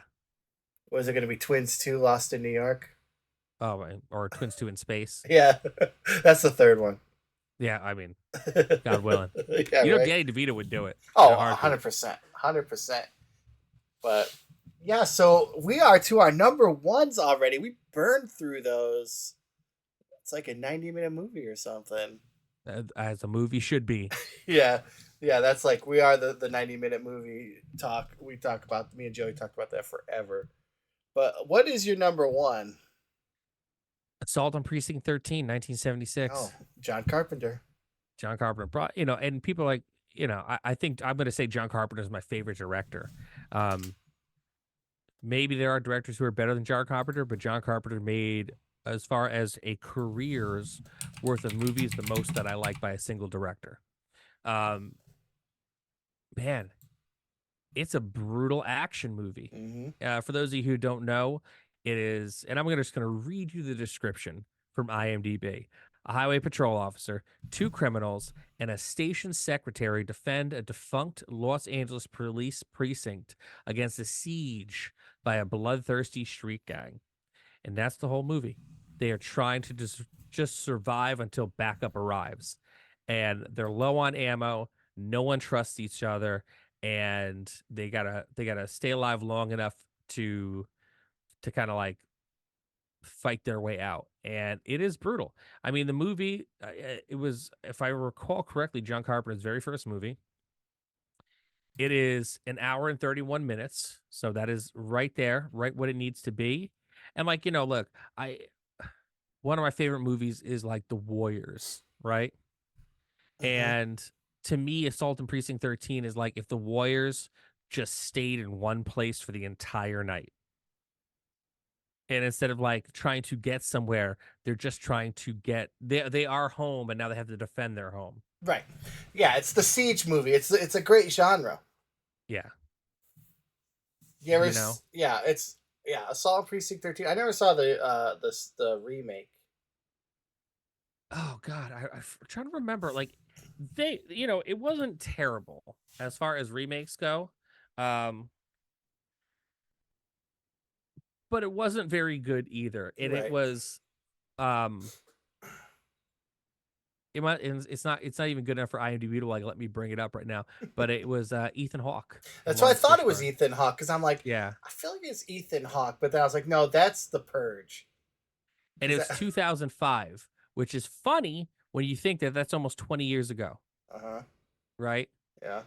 So like, it technically is a classic film now, almost to a point. You know? Yeah. So so Siege movies. You want to talk real quick? Yeah. You know, it's another good Siege movie is Dog Soldiers. Oh, I love Dog Soldiers. I'd say that's my favorite portrayal of a werewolf too. Right? They're like freaking 9 feet tall, and like just like they look like Bark at the Moon, like Blizzard of Oz style werewolf. Yeah. But like man. actually better. Shit, as far as werewolf movies go, quick little sidebar. Yeah. Dog Soldiers, Right. the original Howling, Yes. American Werewolf in London, Silver Bullet, Teen Wolf, and then The Wolfman. Top 5 werewolf movies.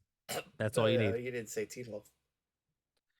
Yeah, I don't really. I mean, yes, yeah, but I don't really count it as a werewolf movie. It's a teen comedy that has a werewolf in it. Yeah. Are you a Ginger Snaps fan? I enjoy Ginger Snaps. And now now my list is messed up. I forgot about Ginger Snaps. And that's why we're doing this episode. Yeah. So, yeah, werewolves, man. Dog Soldiers is so good, but that's like, and then like, I mean, I guess to an extent, Alien, right? Alien would be a siege movie.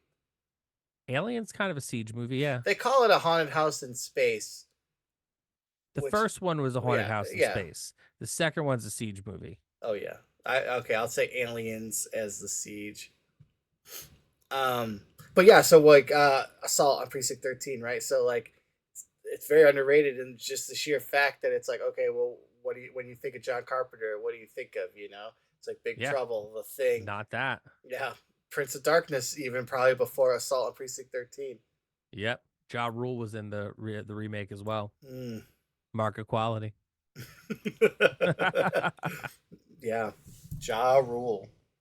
Very cool. So, yeah, so I had to pull up the IMDb of my number one because it went against everything I stand for when it came to like what I was going to pick for this movie or this show, because it's not well known at all. Nobody's ever going to hear of this movie, but it's more of bringing awareness to the movie than it is, you know, because I want more people to see it, because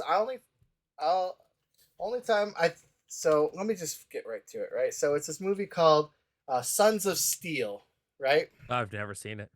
Yeah. So it is a post-apocalyptic rock opera, and I'll pull up so let me just read a little song for you. So I think the first time it's an Australian movie. It's the first time it came to the States was so it came with the Blu-ray and the VHS copy. So this is like a new VHS. It's like the first time stateside. Yeah, available for the first time in North America. In this restored, remastered release, Sons of Steel is lost sci-fi, time-traveling, post-apocalyptic Ozploitation musical you'll never forget. So, well, yeah. So all right. The storyline, real quick. In the 20th century, Aussie heavy metal singer and peace activist Black Alice is captured by the fascist government of Oceania and dematerialized into a hologram. He's accidentally released from the hologram by barbarians into a dystopian world, all remaining from a nuclear holocaust that had been all but destroyed mankind. He learns from a surviving mad scientist that he had caused the very accident that had all but destroyed mankind, and finds a way to return in time to save the world from nuclear destruction. Would you look at that? So that sounds awesome. Oh, it's phenomenal. Yeah, see, like what was it? Kiwi Lancer says he loves Sons of Steel. Yeah, because he's Australian. Turbo Kid meets Mad Max. A little, kinda. It's and the songs are actually really, really good too. So like when you think like, because I think like Jesus Christ Vampire Hunter is a musical. Yeah. But then it's like, but is it though? Like, I know. Like the songs like aren't great. And then like that. Do you ever? I mean, you've obviously seen it because you're.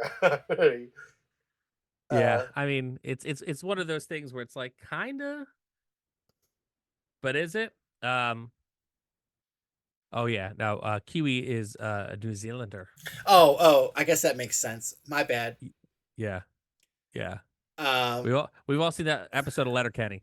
You know, like oh yeah. So, but Jesus Christ, Vampire Hunter. You know what really made me mad about that is what? that because I own it. I own it on DVD, right? Unsurprised. I'm not surprised. So what? Are you very familiar with the movie? Like, could you like? I haven't seen it a bit, but yeah. But what really made me mad, you probably even know this too, though, is like so they get Jesus right to fight these vampires. Obviously, spoiler alert. And they shave him, and then he wears like normal clothes, so he just looks like a normal dude. Like I don't know, Yeah, like.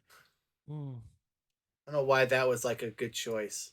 Like there's one fight scene where he's like in the regalia with a beard, and then like that's it, and then they're like, "Oh, we're gonna modernize you." It's like why though? Like that's the funny thing. The regalia is not exactly a hard costume to come up with. You know, it's not like, oh man, we spent $100,000 making this like Superman costume. Like, he better not eat a carb. It's like, no, you just go down to fucking local Fangool and pick out the Jesus costume off the rack. Like, you're fine. Like, I don't know. I didn't get the choice. Yeah, so Kiwi Lancer says Sons of Steel is like Priscilla, Queen of the Desert meets Mad Max meets Conan, but Queen are playing in the background. That's 1,000% accurate. So it's like, well, Kiwi Lancer, if he didn't sell me, you just did. Holy shit, that is a description. Yeah, so like way better description. Yeah, it's like yeah. It's like it's interesting though because it was like I don't remember even how I saw it coming up. I think in like what post-apocalyptic Facebook page or group or something, right? And it was like, oh, coming for the first time. So like, oh, I'll buy it. So I bought the little package that they had available, and it came, and I was messing around, fired it up, and I was like, wow. And it's like that VHS like golden gem. I was like, wow, this is actually really really good. And then like at the time, I know Dalton, one of our guys who plays Neon Lords with us, I don't even know if it was on Discord or wherever. I posted it for like 3 years ago, and then he was like, "I watch it, and it's awesome." Like so, like it was like we gained a little bit of momentum in the Sons of Steel world. Mm-hmm. So that was my contribution to the movie. So I do have an honorable mention. Excellent. We got time. We have time. Yeah. Because I mentioned the Warriors before, and now, with Kiwi's description, like Streets of Fire. Yeah, Streets of Fire? Of course. It was on my list. I thought about it, but then Walter Hill, A Rock and Roll Fable. I mean, this is like it was supposed to be the thing that launched Michael Paré's career. You got Diane Lane in it, Rick Moranis, Willem Dafoe as like the villain. Like, yeah, people from the Warriors are in it. Lee Ving from Fear is in it. Like, oh my god, what a friggin' movie. And like the music, it's crazy because like it's very 1984, like, right. Very much a film from 1984, where you have like musical score by Ry Cooder, Walter Hill. You got like everybody who theoretically put this movie over the plate, and it fucking bombed. Like, just like a hard fart in an empty church. Like, everyone heard it, you knew it was there, but no one turned around to look to see who done did it. Yeah. And it's a shame because it's actually like a really like, especially for the time, a very solid movie. That's a good one. So let's open it up to chat. What's some underrated movies that we could talk about for the next 11 minutes? Because we'll go even clean 2. If we go over a couple minutes, and I don't have to get up in the morning. Well, kind of do, yeah. But it might be a snow My wife's day already tomorrow. asleep. It's fine. Yeah, I would assume that the fam's asleep. So Shocking Dark. Yep. So I didn't put Shocking Dark on my list because not a lot of people know about it. It's a Bruno Mattei Terminator 2 Alien ripoff movie. So I did not put Shocking Dark on my list because I figured it was not gonna be. It's not underrated. It is. It is to an extent. It is good. You're right. Punishment 90. Yeah. To me, like underrated vampire movie, like everyone talks about, like The Lost Boys. What about Near Dark? Oh yeah. I mean, yeah. Near Dark is like a better vampire movie, and it pales into comparison when it comes to Lost Boys. I feel like it came out the same year though, didn't it? It came out, if not the same year, right around the same time. Yeah. Yeah, I feel like a Stakeland. I never saw Stakeland. I feel like it was always on my list, but I never got around to it. Let's look up Near Dark real quick. But I mean, Bill Paxton, Near Dark, 87. It came out 3 years after. 3 years after, really? Yeah. I'm gonna look up Lost Boys because I believe you. 3 years? Why do 87 on Lost Boys? 87 was Lost Boys? Yeah. And 87 was also Monster Squad. Okay, yeah. So right around the same time. 87 on Near Dark too. I knew they came out the same year. You're driving me crazy. Listen, I get to be wrong a lot. No, you could be wrong. It's fine. There's something I was spewing on here that was way wrong, and I went back and listened. I was like, oh my god. The Abyss, yeah. Where's Abyss? Oh, Abyss.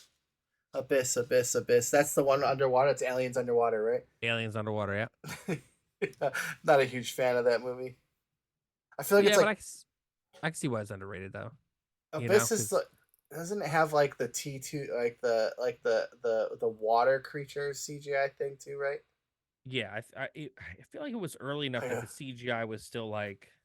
Oh, it was fine. I'm just wondering if that's the movie though, right? Yeah, that is, and it's James Cameron, and then he did The Abyss, and like you could see that's like where the fascination with underwater came from. He did that in '89, and then we all know what happened next. What for James Cameron? What, Terminator? No, that'd be like '86. Cameron. So, what, Titanic? Yeah. Yeah, because then that was 1997, so it was a little while later, but like that's The Abyss was like where it started for Cameron being underwater. So do you know Leviathan? I looked at like I was looking at like sea level depths, right? And then there's like, do you know he's gone the farthest to the bottom of the ocean? Oh yeah, when that billionaire like sub exploded, like he was on like every TV show, like explaining why it failed. Yeah, I mean, guys, listen, this is why it failed. Yeah, he like, so there's like charts, right? So it's like, okay, this is where the Mariana Trench is. This is where the Titanic was. And then you see it's like, this is where James Cameron hit the bottom of like 10,000 feet or whatever. Like it's literally like here, and then like James Cameron's like way down here on the chart. And it's like, dang. So like that's what he does with all that money, I guess, right? I mean, like, if you're gonna do something like cool, yeah, I mean, absolutely. I mean, why not like feed the homeless or like, there's a slew of other problems you could solve. But if you're not gonna do anything to actually help anybody, why not go to the very bottom of the ocean? I don't even think he hit the bottom. Wow, like he was down that far and it still wasn't like the bottom. Yeah, because we never hit the bottom of the ocean. That's scary. Yeah. I mean, unless like it turns into like that Hollow Earth, like Godzilla world. Yeah, so movie. I mean, like, why not, right? So why doesn't it turn into Hollow Earth, and then like the ocean just goes into like a waterfall? That like, I don't know. So you should probably stop talking about this. We're gonna get us. The FBI is gonna be calling us tomorrow because we're talking about Hollow Earth. I mean, like, what if like you went all the way down from the Pacific Ocean, you ended up in the Atlantic, you went straight through? I don't know. It's crazy. There's got to be a Tootsie Roll under the Tootsie Pop, right? Well, I mean, yeah. I mean, we're not going to get into conspiracies because no, let's not do that. It's like it's a slippery slope. I mean, I'm enamored by them, right? So like we did do a conspiracy episode on here, so like it's not like out of our wheelhouse, but like we don't want to scare everyone away. Yeah, not on the first episode. We're trying to game fans. Yeah. So all right, what you is red pilling the world through ocean movies. What do you got? Oh, so Cowboys versus Aliens. Never saw it. I saw it. I'm trying to remember who was in it though. Sundown, The Vampire in Retreat. The vampire movie I love that no one's ever talks about. Sundown. I've never even heard of Sundown, The Vampire in Retreat. Framed Roger Rabbit and Cool World, but Evil Tunes. Oh yeah, I mean, Evil Tunes Evil is Tunes. never gonna get the love. No. Because I mean, you got Who Framed Roger Rabbit, Disney movie, right? Touchstone, yeah. Cool World. Oh yeah, I guess it wasn't Disney at that point. Yeah, they didn't want to be associated with it per se, so they put it under like a different thing. Oh well, Touchstone's owned by Disney. Yeah. Okay, I mean, and technically, everything's owned by Disney. Yeah. Well, yeah, now. So then you got Ralph Bakshi's Cool World, Wizards. right? Yeah. Right. So like, if you got great, and then Evil Tunes is what, Full Moon. So like, so then you got like Charles Band. I don't even know if Evil Tunes is Charles Band. I'm sure it is. Evil Tunes. Yeah, Cool World does not get talked about, I think, enough because at that point it's all Roger Rabbit, but like, Hollywood, if she could, like, Jesus, they knew what they were doing. Yeah, so he says Showdown Sundown has David Carradine and Bruce Campbell. It's got a different title. The Town That Feared Sundown. I've heard of The Town That Feared Sundown. Hold on. I actually just watched it recently. It's one of those movies that I think has multiple titles. Are you sure? Because I thought that was like a Hills Have Eyes kind of movie. I guess The Town That Feared Sundown. You know what? I think I'm completely wrong. Hold on. All right. I don't know. I don't know. I don't know. My internet's being wonkified on IMDb. It's just Google. Mine too. I think it's. I don't think it's your internet. I think it's just on IMDb tonight being shitty. All no, right, you are right. It's Sundown, the Vampire in Retreat. Vampire in Retreat. 89. Yeah, Bruce Campbell played Helsing. Oh, he does. David Carradine is like the vampire. Yeah, I gotta watch this. This looks like phenomenal. Yeah. It is your wheelhouse for sure. Oh my god. Yeah, look at like everything about this. I've never heard of this. And everything I'm looking at, like all the pictures, looks fantastic. Yeah, there's another one that was on Shudder for a while. Yeah, this is on my list. This is on my list. This looks sick. And okay, so big disclaimer, I'm gonna say online, I probably said it already, but I'm not a huge vampire fan. So like so you really got to thrill me when it comes to vampires. So what is a vampire movie that to you is like, all right, this is legit? So I don't necessarily know off the top of my head, but it has to have all of the staples, right? Right. It's gotta be quintessential. So they can't be sparkling in the sun, right? They gotta fear sunlight, right? A stake to the heart. So Lost Boys is actually, I do like Lost Boys. I do like Lost Boys a lot though. Like garlic don't work, suckers. Like try holy water, death breath. Like great lines, Death by Stereo. Yeah, and Death by Stereo turned into a great band. Like but anyway, so like yeah, so they got a garlic, steaks.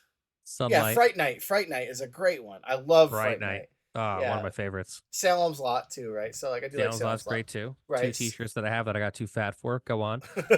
Oh, story of my life. Yeah, so mirrors, right? Can't reflect.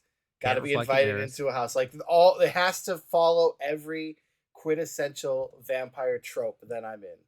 Yeah, I mean, like when we did Sunrise Limited, we moved away only so far as like the cross thing, but otherwise everything's on the table. Oh, steaks, yeah, garlic, too. sunlight, especially like. I get the Daywalker thing. Blade, you get a pass. Right. Blade gets the pass, 100%. Cannot abide by a sparkly vampire. No. Sun should be no fun. Yeah, exactly. Sun's out, fun's out, right? I guess.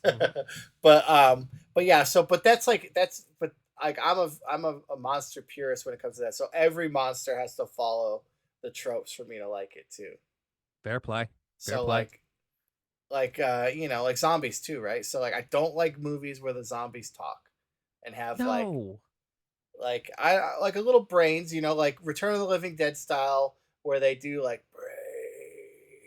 Like brains. I will abide by a send more cops. Yeah, I Like was about to say so when it comes to send more cops, and then when they ask like the zombie lady like what's it feel like to be dead, and she's like Bane or whatever she says. I know me and Joey talk about it all the time. I have to rethink of what she says, but like it's like yeah, like yeah, I can like so rudimentary words, but like when they're like, "Oh, I'm a zombie," like I think they were talking about Warm Bodies last night on Pizza Party. Like, oh, I really enjoyed that movie, but that's a rom com. right, But like right, that's a rom com. But if it's like an actual zombie movie, if you look at the dialogue and there's an ellipsis, you're a zombie is talking too much. You know? yeah, absolutely. And then yeah, but like realistically, what other? I don't know. Interesting. What else you got for us, chat?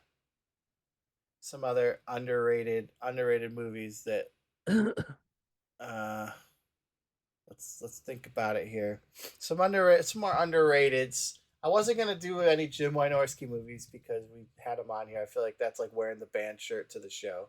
That is, unless it's Iron Maiden, it's not acceptable. Yeah, that's facts. That's actually like the one, right? That's the one. Like you can wear an Iron Maiden. I mean, I would even say like a Crimson Ghost to a Misfits show is fine, but an Iron Maiden shirt to an Iron Maiden show is acceptable and Right. Well, preferred. another one actually would be Guar too. Yeah, Guar is good. Yeah, you could wear a Guar shirt to a Guar concert, especially if it's white, because then you'd be like, "Oh, I'm trying to get it all juicy." Yeah, that's how you know it's new. Yeah. If it's white when you walk in, it won't be when you're walking out. Exactly. So let's see, chat. What you got for us? Hit us. I'm gonna watch Sundown the Vampire and Retreat. I am adding it to my. I gotta see that. It's on Vudu. It's on Plex. I can rent it for $3.79. It's on the Roku channel. The Roku channel, nice. Repo the Genetic Opera. It's not dumb as shit. I love Repo. It was It's awesome. It's. I was just as I like. I have like bins of DVDs. Like I always dig them out. Like I was looking for my Natural Born Killers yesterday for Pizza Party, and then Repo I did see on the top, and I was like, man, that's such a good movie. Like everyone Speaking likes of Repo Man, another Part underrated 2? movie. Oh, Repo Man, yeah, Repo Man's very interesting, very interesting movie too. Like it's not what you expect. It falls along the lines of Brazil, like It does. yeah, that weird. So, did you ever see Suburbia? Yeah. Like the Giovanni Ribisi one? Yeah, I've seen that one. And Zane there. What's his name? Anyway, but like I've never seen like there's like the 80s one, right? Yeah. With like the punk kids on the cover, 83. I've never seen that one. I've seen the 96 one that has like the capital U in the middle. The Flea's in it. He was like in everything. He was like token punk rocker for like a long time. Yeah, no, I've never seen the 80s Suburbia, 84. But I've seen the 91. Screamers. What's Screamers? Master Commander. Russell Crowe is great. Yeah, so Master Commander is interesting though because like it's based on a book, right? It's like a whole series of Master and Commander books. I don't know, man. I don't read. Oh, I don't read either. This is just what I know. That's like my big thing. I was like on like Pizza Party. It's like, well, it's like one of the 3 books I've ever read. Yeah. You know what else I've never read? Lord of the Rings. I've started Lord of the Rings, but then I realized I'm not smart enough for Lord of the Rings, so I just gave up. Yeah. I had a date once with a lovely woman about 15 or so, maybe more years ago. And we're talking. She's like, oh, you play Dungeons and Dragons? I said, yeah, it's awesome. She's like, oh, so you like fantasy stuff? I go, I love fantasy stuff. And I was like, oh, I love Lord of the Rings. And she's like, the books? And I was like, no. It's a lot of pages, bro. Yeah. I like the Ralph Bakshi animated movie. Oh, I love it. I loved all the Jackson Lord of the Rings movies. Yeah. You know, and don't get me wrong, folks. I have enough books in my house that if someone had come home with me, according to the John Waters rules, they would have fucked me. But I've not read any of them. Brain Scan, 90s classic. Brain Scan, 90s That's classic for sure. Edward Furlong. Oh my God, yeah. He was on a kick for a while. Pet Cemetery 2, Brain Scan. Drugs are bad, man. Yeah. Drugs are bad. Yeah, unfortunately. I mean, he would have been great in that term if they did like a John Connor Terminator 3 with him in it instead of like whatever like cast they decided. It would I forget who they ended up casting, but like it was on the table, but he couldn't get his shit together, man. Like he sucks. was just and again, dude, like, you know, empathy for a lot of people who go through addiction and problems like that, but like, you know, it cost him a massive comeback. Yeah. Even then, like even now, like let's get a Terminator. How come that's another franchise they just can't get right? No. Like how can you take like Terminator and just not make another good Terminator? Was Terminator 2 that good? Yes. Yeah. Like, yeah. And in a lot of ways it was a completely different movie than the first one. Which is fantastic. Which is like it's fantastic, and it set like a whole new bar for the genre that nobody was able to get over. Critters and Tremors. Yeah, so a bit artsy. Sleuth. It's been a favorite of mine. Cast of like 3. I've never seen it. Critters. Yeah, Critters is great. Critters is great. Tremors too. That first, you know, Tremors. Oh, Tremors is awesome. Yeah. That first one, that first Kevin Bacon one. Yeah. I got the Tremors box set. There's like a Wild West prequel one I need to watch that's in that. They made 6 Tremor movies. Yeah. And they finally killed off Bert. I mean, they had to, right? They had to at some point. Like I think he, as a person, a human, real life human person, he just kind of hit a point where I think he even felt he got like he was too old for the role. So they gave him a big hero send off. Gotta do it.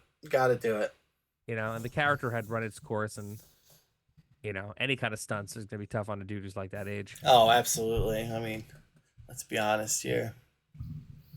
None of us could do it now. More than 3 stairs is hard for me, you know? Yeah. All right, let's go. What do we got, chat? A couple more, and then we'll call it in, and we'll put it in the wraps that Hambone's inaugural episode. And while chat's filling up with some more movies we can talk about, let's sell some books. So sell some books. Let's let me just double check and make sure that I got your link, because I'm gonna pop your link up again. It's appreciated. If you're oh yeah, so yep, okay, it is. So if you're new to the chat, hit him again with the your awesome not shtick, elevator pitch. So I'm the co-creator and the co-writer of Adventures for 321 Action RPG. It's an RPG you already know how to play, because let's face it, learning a new RPG is a pain in the ass, right? So 321 Action rolls off a single D10. You roll at or below your stat. And if you have anything that needs to be taken as a penalty or a bonus, it's going to be based off of 1, 2, or 3. So if you count to 10, you can play 3, 2, 1 action. It's a game where you can play through any kind of movie that you want to play and tell the stories that you want to tell. If you're feeling lazy at night, you can run the story A to B as written, or in any of our adventures, there's pre-generated characters, maps, art, chart, weapons, everything you need to tell a self-contained story, or run with it and enter your own world. It's a lot of fun. It's going to have your friends in stitches when you're doing some crazy shit playing 3, 2, 1 action. Our latest adventure right now is on Kickstarter. It's called Enter the Dino Knights. It is a vehicle battle RPG where you get to play as teenagers on the wasteland, 2060 Las Vegas, Nevada. You're driving electric cars and carbon-powered vehicles, and there's no shortage of ammunition because it's America, and let's face it, we're never going to run out of bullets. But this time, you are fighting against dudes on dinosaurs. That's right. If you like Cadillacs and dinosaurs, if you like Jurassic Park, if you like Mad Max, it's peanut butter and jelly with some whipped cream on top. Enter the Dino Knights on Kickstarter now. There you go. Heard it from the man himself.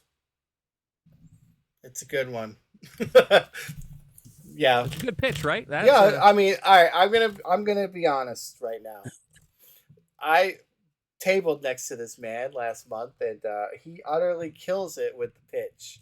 He is the king of the pitch. I cannot pitch like that. People come to the booth. I'm like, I don't know, man. It's a book. Like, you want it or not? Like, but yeah, like you are the king of the pitch, and like got a lot to learn from you for sure when it comes to the pitch. Like, it was fantastic. You oh man, definitely know what you you're want me to doing. sell Neon Lords one day? Just Well, put me in. Get me yeah. a couple cough drops, a Red Bull, and I'm gonna make you some money. All right. Well, I'll put you to it when in Total Con. You know it. And then guess what? If you're local to the scenic Marlboro, Massachusetts, you're gonna be able to come meet and greet with Hambone, myself, Mr. Joy Royale's gonna be there. Tentatively, Levi Combs, Ian McCarty is gonna be there. My lovely wife, the comic book artist Sally yeah. Canarino, is going to be there as well. That is true. Yep. Vorpal Swords. Vorpal Almanac. Yeah, Vorpal Almanac. Yep. What's he talking about? Okay, yeah. So 2 weeks from now, you will be able to hang out with us at the table. I don't know. So are we gonna fly Are we flying the sewer rats banner? That was like another thing I was gonna bring up.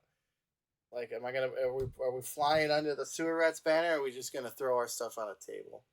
However you guys want to do it. Like, I have a 3-2-1 action banner as well. We got the sewer rats banner. I figured me, you, and the good Reverend will have a wee chat tomorrow. We'll hammer it all out. Yeah, I'm easy, man. I'm so excited to hang out with you guys. I know that I'm gonna sell some books up at Total Con. I know we're gonna have a good time. I know it's gonna be dice rolled. There's gonna be snacks eaten. Yeah, it's a good pizza place. We bought like 5 or 6 pies last. We're giving away slices with books. I'll do that, dude. I'll kick in for that this year. Listen, man, I'm ready to run mild all over this convention. Excellent. Very cool. And we got some backers. Mint Jams just backed you. There you go. Oh, thank you, Mint Jams. I appreciate it. Yeah. Hell yeah. Hell yeah. And you do have a Discord, right?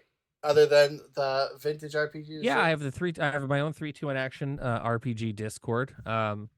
321actiongames.com is links to everything you need for 321 action, including the Discord. I'm going to be pulling people out of there over the next couple weeks to playtest the Hotel Exorcist and playtest some Dino Night stuff as well, because we're in the middle of writing multiple books. Perfect. Very good. So go back today and then save your money for 15 days from now when you're gonna back the Neon Lords miniatures, right? So there you go. That's all you need right there for the rest of the year. Well, I mean, Brian, I'm going to tell you though, yeah. I'm not going to wear my Neon Lords of the Wasteland shirt to TotalCon though, because that would break the Iron Maiden rule. Or is that acceptable? True. No, I mean, you can wear it if you want. All right.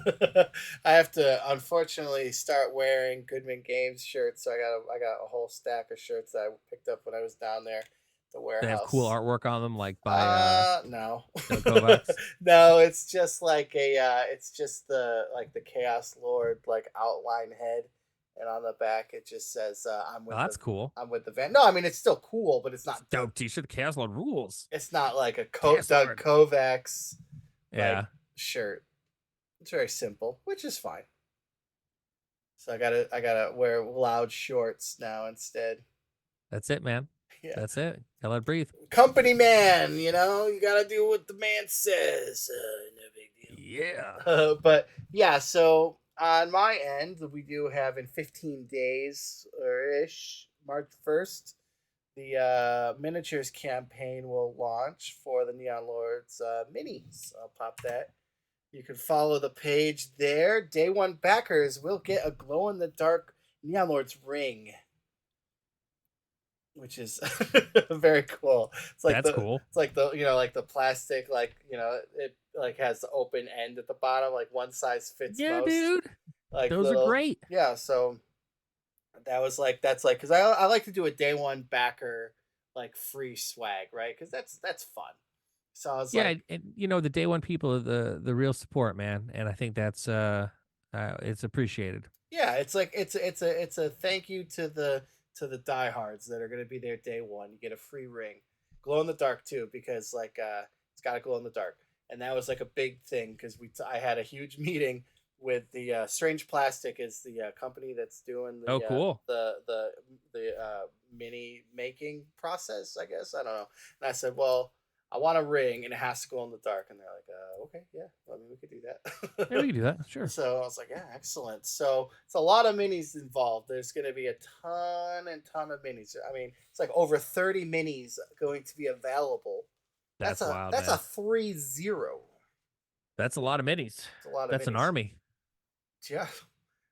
Amen to that. So yeah, so I know it's like not everyone's cup of tea is minis, but you know, like I'm a huge mini guy. Are the Neon Lords hats ever coming back? Yeah, so the Neon Lords hat. So I gotta get another meeting with him. I've been putting it off. So Brady from Black Rainbow and I have agreed to he's gonna be the official Neon Lords merchandise, like the shirts and the shirts and the tees. I'm gonna pull down all the the print on demand sites and stuff, and then like everything's gonna go through Brady over at blackrainbow.com. And hats, that's like a big thing. Everyone keeps asking about hats, so I'm gonna have him have hats on the site. That's like the hat. The Neon Lord hat's pretty cool, man. It's phenomenal. The only thing it won't have, like I got mine, it won't have like the under because he had a hard time with that, and I really pushed it hard, and because I had to have the under brim. But yeah, well, no, I went to try to go buy one off of one of those sites that you had them up on, and they were sold out. So I got myself a T-shirt. Very cool. Yeah, they. Oh, that's loud. They. Yeah, he was. Very. It was a to do because he didn't really want to do it, and it was like kind of hard for him to do it. So I'm not gonna force him to do it again. Yeah. And the under brim is the best, but it's not gonna happen again for now. I say for now. So there's that. But then yeah, so the minis campaign is like the big push right now when it comes to my stuff. It'll be fun because I mean, like, and that's an easy project for me because like I don't sculpt them, so I'm pretty much setting them up, selling them, and then that's it. And then I pay someone to make them. Then they're gonna come to me, and then I'm gonna ship them out. But then you got to put them together because they're gonna come in kits, but not a sprue. They're gonna be just like in a little baggie or something. Yeah. But it is plastic. It's not. They're not. It's not resin. It's actual plastic. Just sprues are really expensive, like to do like the injection molding. When it comes to that, it is injection molding, but it's a silicone mold. I don't know. I'm not really huge into the technicalities of it. Like when we have these meetings, that's not my forte. Saul talks to him about that stuff. But yeah, I mean the minis are sick. He's like just did another mutant form today. Like he keeps adding. He's like, well, I want to do this. I want to do this. It's like, dude, I gotta get this page built. It's like a mutant with a giant boombox mini. But that's like a must-have. Oh yeah, that's when he showed it to me. I'm like, yeah, all right, we got to add that. So yeah, there's gonna be a lot of minis. It's gonna be very cool. But what else you got after? What's after this next one? What do you got on the radar? So George, my partner in 3-2-1 Action, we have to talk about it. We got to figure out like what the next one's gonna be. We have a couple different things that we're kind of dancing around, but we gotta figure out some stuff. I know we're doing a monster book in the end of the year. I know we're doing just a straight up monsters that we've done through 3-2-1 Action. Like it'd probably be like a 48 pager. But as far as Kickstarters go, like I have a couple story ideas. He's got some story ideas. So we're gonna see what's what. We're probably gonna end up doing like 3 Kickstarters a year from here on out, because for like 2 dudes it's manageable.